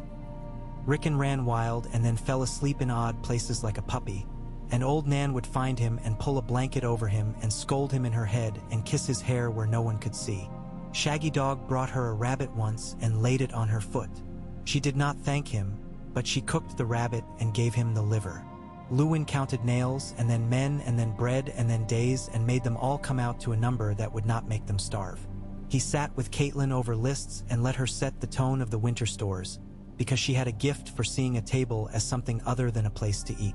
"We will have to send to Widow's Watch for salt," she said, "and take care that we do not offend Lady Dustin's prickly pride when we do it." She put a finger down. "And we must decide now what we do if a southern army, tired and hungry, comes to our southern edge and says, 'Let us through to the neck for a day.' Turn them," Ned said, tiredness within the steadiness. "Turn them as you turn a cow away from a gap in your fence, with a stick and patience. If they do not turn, cut the stick." Catelyn looked at him as a woman looks at a man she chose long ago and would choose again. "You will be hated by men who do not learn to hate easily. I will be hated by men who do," he said. "I can live with that." He did not add, "If only the ones whose hatred I cannot bear would come home." He lifted his hand to her face. She leaned her cheek into it and closed her eyes. That was a prayer and an answer. One crisp dawn, with the sky like hammered tin and breath like little ghosts, a boy from the hills came running with his shoes in his hands. He came straight to Luwin because children know who will listen first. He panted, "Men in half a dozen colors. At the foot of the King's Road, where the old oak makes its own shadow. They argue. One seems to lead, then another. They are lost," Luwin said, almost kindly. "They are," the boy said, with the savage pleasure of youth in others' confusion. "They want to be found by the wrong men." Ned sent the wrong men. A dozen with brown cloaks and quiet feet and orders to be seen and then not seen, to lead them where the ground grew soft and their tempers did likewise. He sent a pot of soup and a bucket of water to a hamlet 3 miles on and told the woman at its hearth, "Sell deer and smile. Do not tell your name." "Do I have to smile?" she asked. "Grit your teeth," Ned said. "Men mistake it for courtesy." He put a coin on her sill, and she threw it back at him and then picked it up when he was gone and kept it because she was not a fool. By the first true frost, the marsh had eaten its fill and gone calmer. Men in red and gold were less bold with their feet near water. Men in green and gold fell to bickering with men in black and gold over who had thought what first, and found themselves yelling to the sky in a land that likes its noise provided by birds. The south relit itself farther away, in fires burned in high halls where men congratulated themselves on strategy and picked meat from their teeth with little knives. In Riverrun's halls, Hoster Tully died as men die when they have held their breath too long and the body decides to exhale. Caitlin went to him and put her hand on his head and smoothed his hair the wrong way because at the end you are allowed to be wrong. He breathed out and in and out and then went on exhaling into a place air could not be. Edmure wept and then put on the Riverlands like an old cloak and found to his surprise that it fit him better than it had when he had thought himself too fine for it. The blackfish stood at his shoulder with that look of his, like a hawk who has forgiven the field mouse its efforts. Caitlin rode back north into a wind that bit and she smiled at it because she could bite back. When she came into Winterfell's yard this time, the men shouted without quite meaning to. Joy makes men foolish. She let them be. She went to Ned and put her forehead to his collarbone and said, muffled, "He taught me to row." And Ned said, "He taught me to swim." And neither meant boats. They sat with Luwin and made the sums again. The numbers did not add like a song. They added like a field after a hard winter, reluctantly and with patches of stubborn dirt. Roose Bolton asked leave to go home to set his house. He asked like a man asks for more salt for his soup, quiet, reasonable, ordinary. Ned let him. "You'll leave me your best quiet men at the moat," Ned said. "And you'll leave your bastard in his kennel." "I will," Roose said. "My bastard loves running. I'll chain him." His face did not move. He left a day later, and his departure left no hole in the air. It merely let a draft into it. Men remarked on the ease with which the Dreadfort men packed. "They came ready to go," the great John said, amused and wary. "That or they never unpack." Ned went down to the crypts that night and walked among the stone kings and the lords who had not called themselves kings and the women who had loved them and been sick of them and buried them anyway. He stopped before Brandon and Lyanna and his father and said, "In that place where a man may be truest because the rock is in no mood to flatter, I have set the north on a course that cannot be altered without shame. If I have done wrong, make me stubborn in it so at least I do not wobble. If I have done right, keep me from thinking that makes me wise." He put his hand on Lyanna's cold stone and thought of a girl in a red dress in a Southron tower and tasted bile and love and iron. He slept that night and did not dream, which was a mercy. He woke to bones and bread and the unglamorous ache that comes when a man sleeps with his hand on his sword hilt out of habit. The yard had frost that had decided to stay until noon. The ravens were making their rude prayers and men were doing theirs more quietly. When the first blizzard came down from the Bar Rolands like a man who has suddenly remembered an appointment, it caught 2 Southron columns in its teeth. One was near the twins and lost half its horses to lungs clogged with their own breath.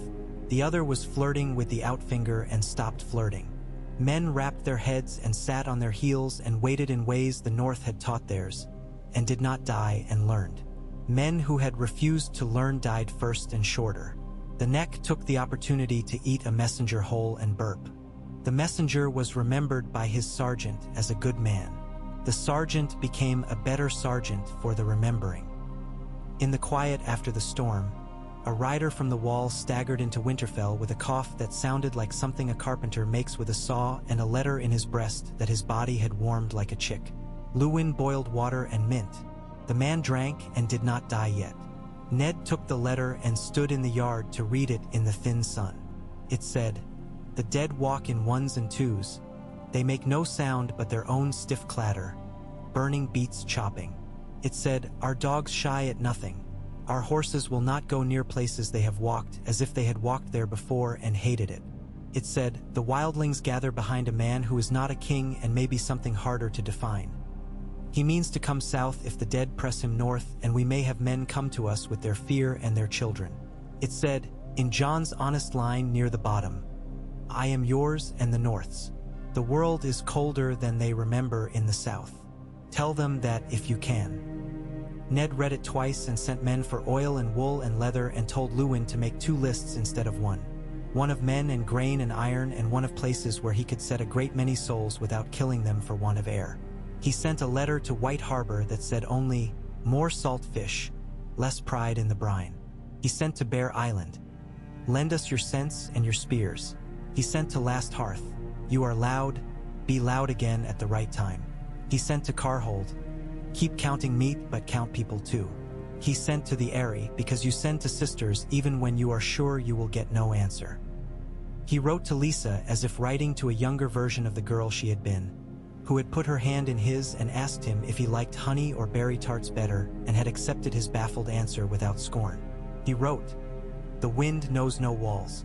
He wrote, "Winter is not impressed by your height." He wrote, "Caitlin needs you as she needs her own right hand, and she will not say so because she hates to ask you for anything you've ever been asked for before." The reply that came a month later was a sheet that smelled of rich perfume and had too many flowers painted in its corners and not enough truth in its lines. It said, "The Airy is safe. The child is safe. The Airy is safe. The child is safe." It said, "Do not ask me to care for the river your father taught us both to cross." Ned breathed in the scent and wished it had been smoke, because smoke would have told him something useful. He went on because that was the thing he knew how to do. He walked the wall. He slept badly. He let himself laugh appropriately. He made men sit with men they disliked until they discovered that the task mattered more. He stood in the yard with Theon and watched the younger man's mouth twist at a joke that had not quite found its mark and made himself say aloud, "You are my man, not because your father says so. Because I do." Theon's eyes flickered, and something returned to him visibly, like a bird called back by name.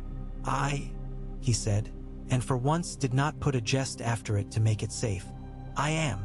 In the God's Wood, the hot springs made their breath again and again, with the fidelity of old servants. Ned stood with his back to the heart tree and told it things beneath words. The red eyes watched without blinking. Snow fell and melted there.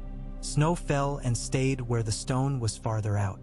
The world continued its great slow turning, and the North set its shoulder to it, as it had before, as it would again, with the kind of patience cruel men call stupidity and loving men call faith. When word finally came that Tywin Lannister had pulled his host back from Harrenhal, not in retreat but in a long cold swoop toward the west to put out a fire there, Ned did not cheer. He moved 4 pins on Lewin's board and wrote 3 letters and sent 2 carts to Moat Cailin with pickaxes. He told Robb, "Sometimes a man's absence is more dangerous than his presence. Watch for what he has taught others to do when he is not there." Robb nodded and did not say, "I want to fight."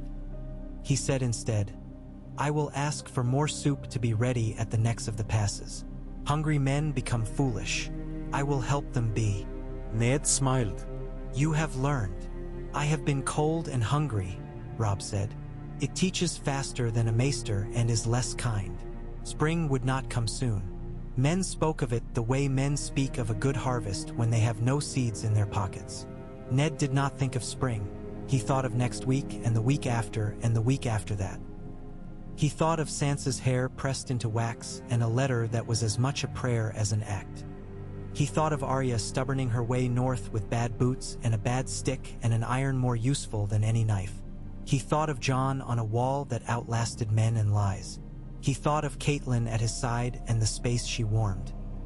He thought of the old gods who do not bargain and the young who do. He stood in the yard at dusk with snow in his beard and watched men move, slow, careful, strong. The lights in the windows shone out into the falling night. He knew each of those lights by a name. Some were fires he had set himself. Some he had found already lit and had made sure they did not go out. Each was a promise of bread, of shelter, of safety, of resistance. He took them into himself like a cold man taking heat from a hearth. They were not enough. They were all he had. A raven came then, on wings that looked too thin for their work, and dropped into the rookery with exhaustion and anger. Luwin took the scrap from its leg and brought it quickly, breath making white. Ned read and felt the world tilt by an inch. "Renly is dead," Luwin said into the quiet Ned had made. "Killed in his tent. No one knows by what or whose hand. Stannis marches." Ned looked up at the sky that remembered 1,000 kings and 1,000 deaths and did not change. He thought, without joy, good for the North. He thought, with grief for a man he had liked and not trusted. Bad for men who think laughter is a shield. He thought, with a small practical cruelty he had learned to call prudence. The South will bleed itself on its own swords. He said aloud only, "Make a note for Manderley, ships to Bear Island if the storms allow, early. For Stannis, bread when he freezes. For the moat, more oil and patience. For the men, another sack of oats each." He drew in breath. "And for the gods, what we always give them." "What do we give the gods?" Luwin asked, not because he did not know the answer, but because men need to hear it said aloud to believe it. "Our stubbornness," Ned said. "Our work. Our names." He turned to the godswood with that last word on his tongue, and the snow fell, and the red eyes watched, and Winterfell stood. The news went through Winterfell like a cold that slips under doors and settles in joints. Men did not shout. They told one another in low voices in corridors and in the yard between blows with blunted steel. The words made small clouds against the chill. Renly dead. It had the unreal quality of stories told too soon. Somewhere, south of all this stone and steam, a green silk tent had gone dark and a crown had fallen in the grass and no one in Winterfell had seen it. And yet their breath moved differently because of it. Ned read Luwin's letter twice and once again, the same careful script reassembling itself into new arrangements of consequence. He stood in the doorway of his solar, letting the heat from the springs creep under the rushes and warm his boots, and set his thumb along the letter's edge until it bent. Catelyn came and took the page from his fingers and read it, the gravity in her face deepening as if weight were something she could distribute onto her bones. "By what hand?" she asked without looking up. "No hand anyone will own," he said. "The men who saw nothing they are willing to name.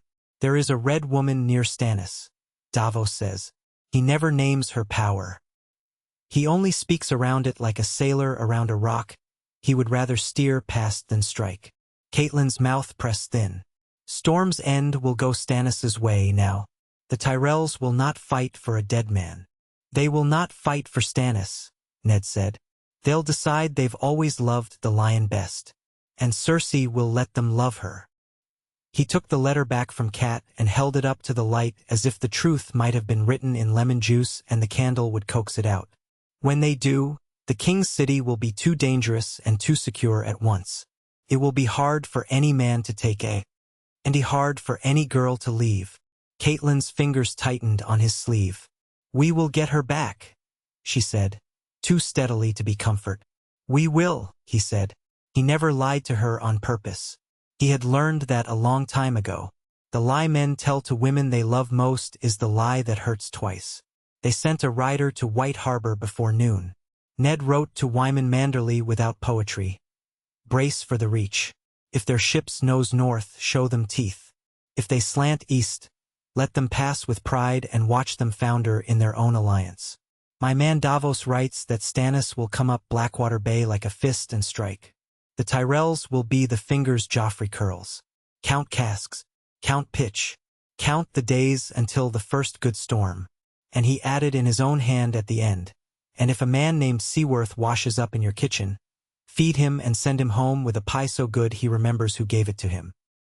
The answer came on thick green parchment that smelled faintly of fat and cloves. "I will count and feed and sharpen and lie like a citizen when I must. If the reach comes, it will find a reef. If the lion comes by sea, I will throw it back to drown and call it mercy. Your Davos is a good man who stares at the table. I like men who stare at tables. They are the ones who remember to put bread on them."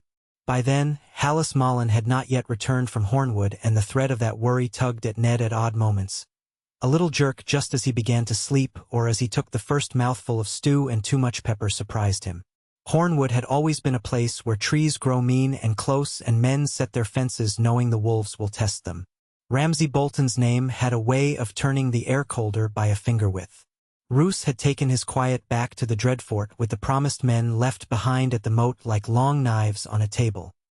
The absence made a draft in Winterfell that straw could not stop. Hallis came back with snow in his beard and a woman in brown wool at his side who walked like a soldier and wore a woman's hair. Her mouth was set. Her eyes were dry. "He tried," she said to Ned before she said any name. He sent a man who stank of fear and pig shit and said he was called Reek, who crept round kitchens and asked where the lady laid her head and why the bolts were oiled on this door but not that. He sent 3 boys with knives who laughed before they cut. He sent a letter with no seal that said a bastard's words take what they want. She lifted her chin. And he set a fire in a birch stand 3 miles out to make smoke to draw us thin. And, Ned said, and we put the pigs in the stand and sent the smoke back to him, she said. For the first time there was a small, feral humor at the edge of her mouth. We've learned to tend fire. Your man with the fat laugh and the hands like hams taught my boys not to run at insult and not to leave doors unbarred. The lady took your seal in her pocket and set it on the table when men came who thought they were men. They forgot their manners. Hallis's mouth curved, proud. Theon took 24 and rode by night when the smoke went up, he said. Found a squad of louts with rabbit skins on their belts and a sack of old bread and an old man they'd tied with cord that had been a horse's rein. The rabbit skins were still warm. He took the men down easy as ducks with a net, and one called himself Reek and smelled like it and said he had been a good man's servant until he wasn't and whined that he could be again if we would not kill him. Ned let the breath he'd held slip out between his teeth. Where is this Reek? In the cells below the smithy, learning that men who starve to smell less sweet can be made clean with soap, Hallis said. He cried when the water went into his nose. He knows who paid him. He knows nothing else he will say yet. He knows how to make a woman afraid by moving wrong in a doorway. I like him least. Keep him, Ned said. Keep him because he will carry a message one day by accident. Keep him because this is a game played with rotten meat and we must learn its stink to avoid it. He looked at the brown-cloaked woman. And thank you. She lifted a shoulder, fighting a smile. Thank your wife. The ribbon on the seal was prettier than anything my lady's had since her husband was killed. She says when a woman's hand has something bright on it, boys look at that and not at the door. That night, when the hall quieted to the low murmur of men too tired to boast and not quite willing to sleep, Theon stood in the kitchen doorway with his hair damp from the bath and his mouth indecisive. Ned saw him there without seeming to and let a moment pass before he turned his head. You did well, Ned said, not overpraising. You did not wait for a map to be drawn for you. You drew one with your ride and brought men home who had mouths and wives. Theon's grin came easy and then checked, and another expression, thinner and truer, replaced it for a heartbeat. I wanted to stick a spear in something that would bleed and make noise, he said, in the way boys tell the truth when they are too tired to make it prettier. That was the first wanting. The second was to come back and say I had done the first without making a ballad of it. Do that again, Ned said. He put a hand to Theon's shoulder and felt the tension there that had never left, even when Theon laughed. I sent a letter to your sister, he added, because he could. Her raids have been sharp. She leaves my shores alone and bites where I'd have told her if she asked. She writes with wit and a sense of maps. Theon's eyes flickered, relief and irritation together.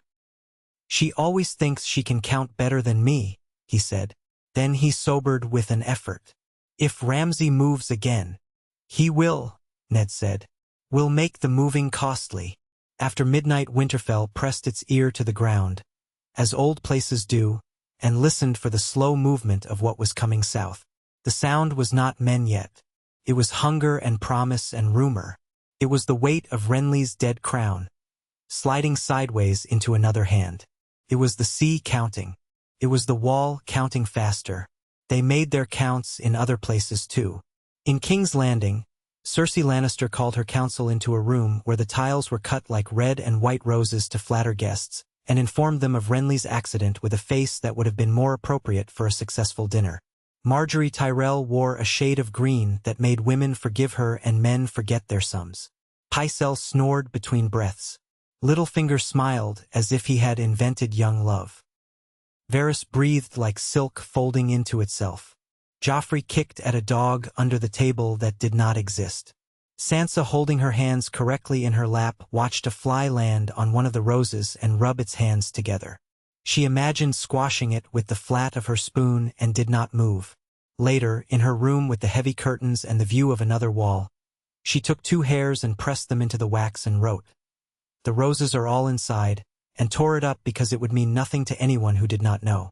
She wrote, "I am well." She wrote, "Do not come for me yet." She sealed it and thought of the snow-damp air of Winterfell and of the Godswood's breath and of a lesson Septa Mordain had once tapped into her hand. Patience can be a virtue when it is not a vice. On the King's Road that was no road at all in places now, Arya watched men die without ceremony and learned that death looks the same in rain as in dust. She kept her boys moving, Hot Pie grumbling, Gendry silent with anger, Lamy tending his leg until it was too late and then letting his mouth betray him. When Polliver found them in a dead hayfield and took pleasure in naming the hurt he meant to do and did it, Arya did not scream.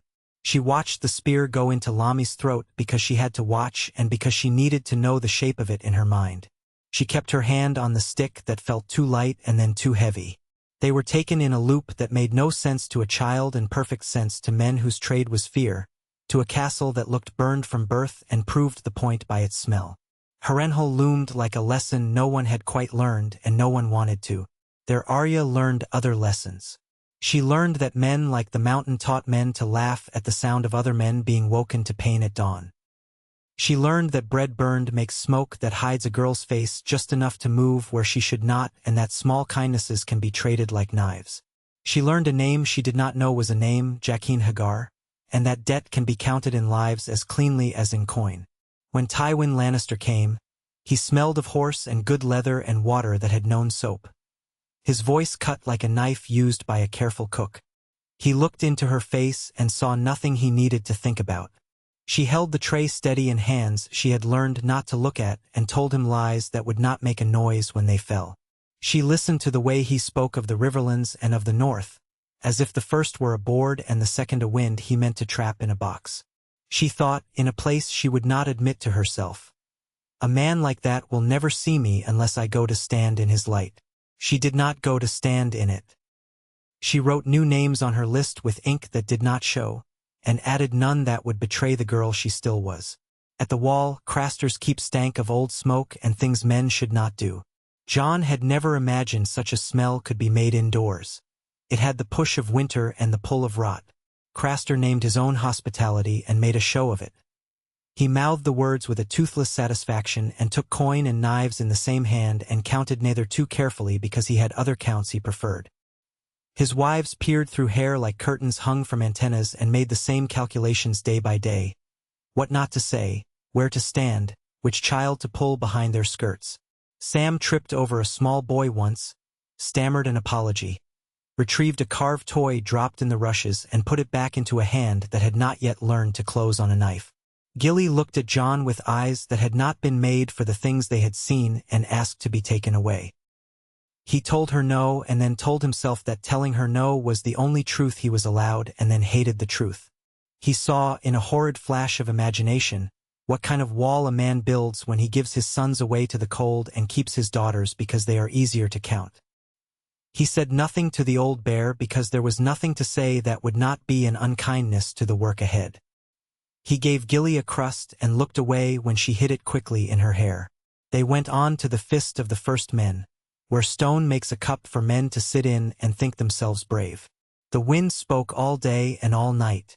Mormont looked at the ground and at the sky and at the men and wrote into his beard a set of orders that made their own sense. Jon walked the circle of the Fist at night with ghosts slipping in and out of the dark like a bit of truth a man keeps remembering and forgetting. He saw lights sometimes on the horizon where there should have been none and told himself it was frost on his lashes. He slept badly and dreamed of leaves moving without wind. He woke to ghost pressed against his ribs, a weight that said, "Here, now alive." Men do work in armies they do not know is work at the time. At Moat Cailin, boys who had never thought themselves clever learned to set fires that made a horse shy at scent but not at heat, to scuff their boots in a way that promised ground and delivered water, to tie knots that spoke to allies and hid from eyes a yard away. Rob sat cross-legged in the wet under a curtain of dwarf birch and watched a column in dull black and yellow argue with its own tale. Grey Wind lay with his head on Rob's knee and pretended to sleep. His ear flicked when the captain lifted a hand as if to slap a man. "If he slaps him," Rob said quietly to the crannogman beside him, "the man will turn and the column will turn and we can have three at once without moving." "If he slaps him," the crannogman observed, "the slap will sting his own fingers and he will remember how cold his hand is. Then he will tell himself he's a fool for the slap. Then he will try too hard to be brave to prove he is not a fool. Then we will take three." He glanced sideways. "You see it. I see. The way men are," Rob admitted. "I am learning." "You are," the man said, and nothing in his tone made it a small thing. "See this too. When you go back to Winterfell, men will think you do not know how to take a sword through a belly because you did not show them. They will be wrong and you must let them be. You will be alive and they will not." Rob sent the learned patience home with him like a sack of grain. He sat with Luwin on a bench in the yard and did some badly and insisted on doing them again until he did them less badly. He went into the cellar with the cooper and came out with his hands smelling of pitch, understanding in his bones why a barrel swells when you ask it to hold more brine than it wants to. He listened to a woman from the village tell the stablemaster how to keep the foals from getting into the oats and made himself hear that as counsel for kings. Sometimes, late, his hand would close on an invisible hilt and his eyes would go to the door as if something were coming through it that he wanted and feared. He would unclench and call for more soup. The soup went farther than the oil. Winterfell's kitchens heated cauldrons until the air in the hall was clouded by steam and men could forgive one another things they would have held all day. Wyman Manderley came up in a litter with blue cushions and a joke about his knees and was carried into the great hall like a ship into dock. He came with Davos Seaworth at his elbow again because a man like Wyman does not let a man like Davos out of his sight when there is talking to be done that will make men live or starve. They sat and ate and counted and set the table with words. Davos had a letter from Stannis that was brief and hard. It said, "The South will not mend itself without iron. I will be that iron. I will not bend to you nor you to me. We will have to accept one another as men who push from different sides against a thing that must move." It added, in Stannis's own hand in lines so straight they looked like ruled script, "I will hang the queen if I take her. I will not hang the girl. Send me her father if you think me a liar." "Tell your lord this," Ned said to Davos, because he had earned a truth. "If he comes to the Blackwater with 1,000 ships, he must ask himself what he means to do with them when wildfire comes up like a green spring. The city smells of oil and pride. Both burn." Davos's mouth made a wry twist. "I've brought him such counsel as a smuggler brings a lord," he said. "He pays more attention than you would think, less than you would like. The Red Woman says other things while I talk and he listens to both and is made of stone between us. I'll tell him anyway." "Tell him," Wyman said, licking a thumb. "Tell him a fat Northman with more kitchens than good sense says. Take ladders, not pride. Bring bread and dry cloaks for your men and keep a boat tied to the back of your own and a knife ready to cut the line." He looked to Ned. "If he wins, the city will be worse. If he loses, the city will be worse. Either way, we will not feed it." The Blackwater did what rivers do when men make them into stories. It mended kingship and broke it in the same tide. The news of it reached Winterfell in pieces, wildfire like spring weeds, a chain like an old man's smile across the river. Green light that made men look unmade. Davos Seaworth missing and then found, a scrap of a man clinging to a bit of plank and spitting seawater in grief. Stannis dragged away from the mouth of a beast made of iron and men. Tywin Lannister riding in at dusk with the Tyrell roses blooming at his side, and the city telling itself it had been saved by love. Manderley sent a note with 2 words in it and a grease stain. "Saw that." He set his men to reseal casks of salt fish because bad news made men eat more. He sent a quiet message downriver that said, "No southern ships north without a Wolf's Pass." At the Dread Fort, Roose Bolton read the same letters and smiled with his mouth upon seeing none that mentioned his name. He took a walk along his wall with a servant whose eyes always looked at the ground 10 paces ahead. "My bastard is restless," Roose observed, as if remarking on a draft. "He would like to make a name." The servant inclined his head the smallest degree. "Names are heavy, my lord," he said. "Sometimes it is useful to watch another man carry them and see if he stumbles." "Sometimes," Roose agreed, and did not say whose stumbling he preferred. Lady Hornwood did not stumble. She sent back a piece of ribbon with the Winterfell seal on it, cut short after her men put a bolt through a hand that had moved wrong on a door at dusk. She wrote in a tight, neat script, "I keep a chair by the kitchen fire for any man who comes to me with your name. The chair by the door will be for any man who comes with your enemies. The dog sleeps there. He will wake." Late autumn settled and did not move. The marsh went quiet except when it told stories about men who had tried to move through it and had been made into a different kind of story. The moat became less a place of fear to the men who held it and more a work, like a well or a wall. They mended it where it needed mending and let ruin stand where ruin served. Osha set a boy to sit on a stone for a 6-hour watch and told him to listen to his own breath until he could hear the difference between his breath and the wind's. When the boy did it, he cried a little because understanding and cold sometimes arrive together. The wall sent word and then sent less word and then sent none for days that made the air in Winterfell go thin. When at last a bird blundered into the rookery with ice in its feathers and anger in its beak, Luwin took the stiff bit of message from its leg and brought it to Ned with his hands warmed around the wood for moments too long. It said only, "We hold at the fist. The dogs refuse to sleep. The dead dislike fire more than axes.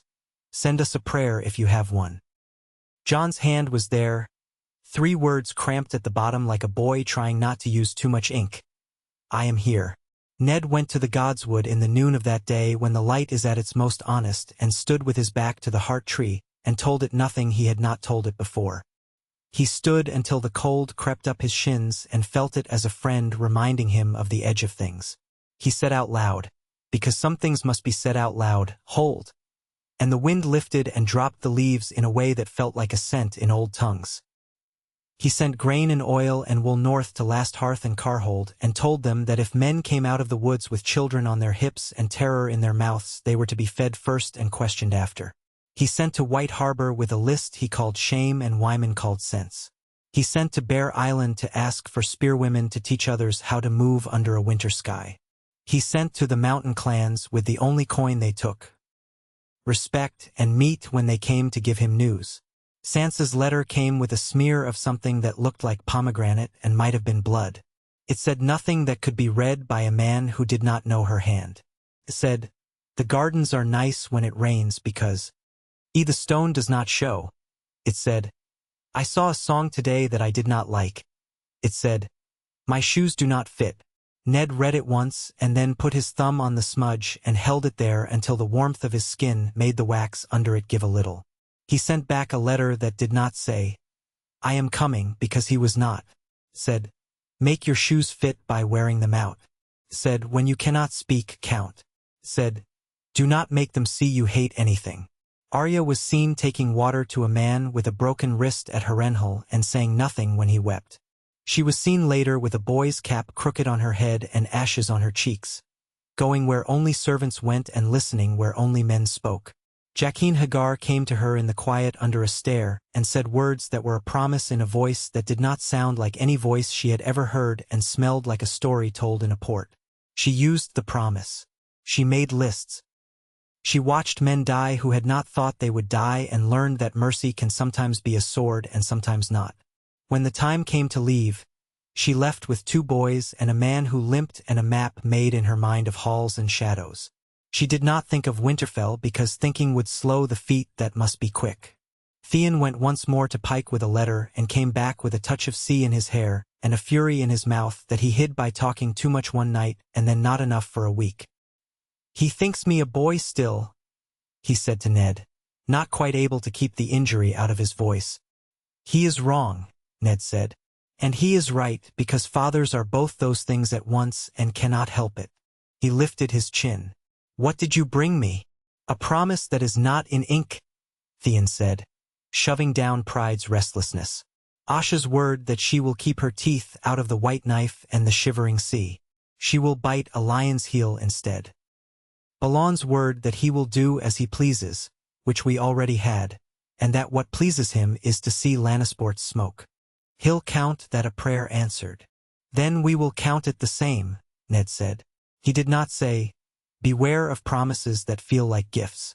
That was a lesson men learn at their own pace or not at all. Winter crept with quiet purpose. It came into the joints of the keep and made them creak when the men walked and taught the boys new ways to wrap their feet. It tightened its hands around the throats of rivers until they sang in higher pitches. It taught patience the final lessons it had not yet given. The long work of counting, of sending, of refusing and accepting, of standing and not stepping, grew harder to describe and more necessary to do. Men who had thought themselves brave grew useful. Men who had thought themselves clever learned where cleverness ends and endurance begins. One morning close to midwinter, a boy from the rills came in with a strip of leather tied around his arm, as if to keep his message from escaping into the air. He gave Lewin a bit of slate with chalk marks in a code the maester had agreed on with the Riswells long ago. Lewin wiped it, wrote again, wiped it, nodded, and brought the news to Ned with his chain chinking softly like a cold brook. "A fire in the west," he said. "Not one. Several. Flint Hills. Barrowton sent men because the smoke did not look like cooking. They found a burned farm and a man with his throat open and no coin taken. The dust was scuffed but not like any men their boys know. One of the mares in the field had foaled a thing that lived and died at once. The mare is mad." Ned's hand closed slowly on the edge of the table. "Winter," he said, "and men who like fire too much. The Dreadfort sends a polite note saying they have men on their roads," Lewin added, his face mild. "They use more words than that to say nothing. Send our men down the high road and the low," Ned said. "Tell Barrowton to keep counting horses and hangings and not to chase shadows. Tell them to bring the children in at night. Tell them to send me a piece of burned wood from the farm. I'll smell it. Sometimes men can read a fire like a letter." On the second evening after that, the wind came out of the north hard enough to knock men sideways on the wall. It had teeth. When it bit a man's cheek, his eyes watered whether he had meant to weep or not. Ned stood in it with his hair gone to steel and watched the north. He watched until his eyes made pictures that were not there. A line of men walking who were not men, a white rider on a pale horse, a flock of crows that would not lift. He took himself down from the wall and went to the hall and sat on the step beside the hearth, and the hounds laid their heads on his knees because they were not sentimental, only practical. If the Lord sits, a dog will have his warmth. He put his hands out to the fire and thought of his father's careful hand and his brother's reckless laugh and his sister's eyes when she had said, "Promise me." He had kept so many promises. This one he could not name. Lewin came and did not sit all the way down. It is a courtesy for a maester to remain half-standing in a hall, but leaned his shoulder to the mantel and offered the news he had like a man offering a cup that had something in it whether you liked its taste or not. "A rider from Deepwood," he said. "Lady Glover has sent her second daughter's husband to say the kinsmen from the Ice River have seen strange lights in the trees. He is not a man given to fancies. He does not stay indoors in a storm. He stayed for 3 and did not sleep. He hesitated. And a bird from the south, with a letter that smells of gardens in winter. Your girl writes that the queen has promised her a gown of gold thread for a feast. She writes, I am learning to sew." Ned let his palms meet and held them together. The heat from the fire punished and soothed. "Sewing," he said.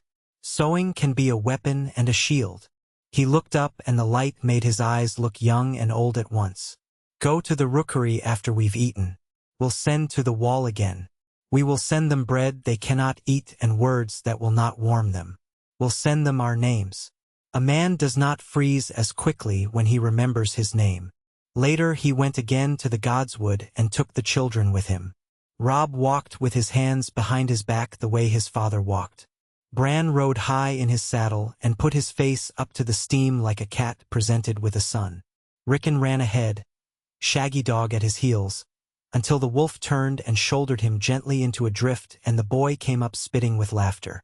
They stood in a loose line before the heart tree like figures set up in a child's game and tried to look solemn. It was difficult with the mist kissing their faces and with Summer putting his chin on Bran's knee as if expecting a treat from the old god. "We will not be moved," Ned said. It was not a prayer. It was not a boast. It was a statement a man makes to himself and to those he loves in a place that holds such statements. "We will hold the neck. We will feed our own. We will not go to the south to die for songs. We will send to the wall and we will send again. We will have to do with less and like it. We will be careful with our pride. We will not be careful with our stubbornness. We will name the names of those we must keep. We will leave room for those we do not yet know we will have to mourn." He pressed his palm to the bark and felt again the tree's indifferent cold. "Listen," he said. "We will do as you do. We will be old and true and still." When they walked back through the snow toward the lights of the hall, their breath moving together in little clouds, he slowed his steps until he walked at Catelyn's side. She slid her hand into his and tilted her head to lean her temple against his shoulder for 3 steps and no more. It was enough. The door opened. Heat took their faces. Hounds stood, indignant at being asked to surrender their places to their betters. Men rose. Women smiled with their mouths. The smell of stew was the same as yesterday and a little better, because it was needed more. A murmur moved from the gate inward like a ripple in a basin. The guardsman called down the corridor without offense, "Rider!" and the word had become as much a note as a notice. Ned took his hand from Kat's, went to meet whatever cold wind this message had let in, and prepared himself to count again, and decide again and be stubborn again, because this is what men are made to do when they hold a place against the winter and the world.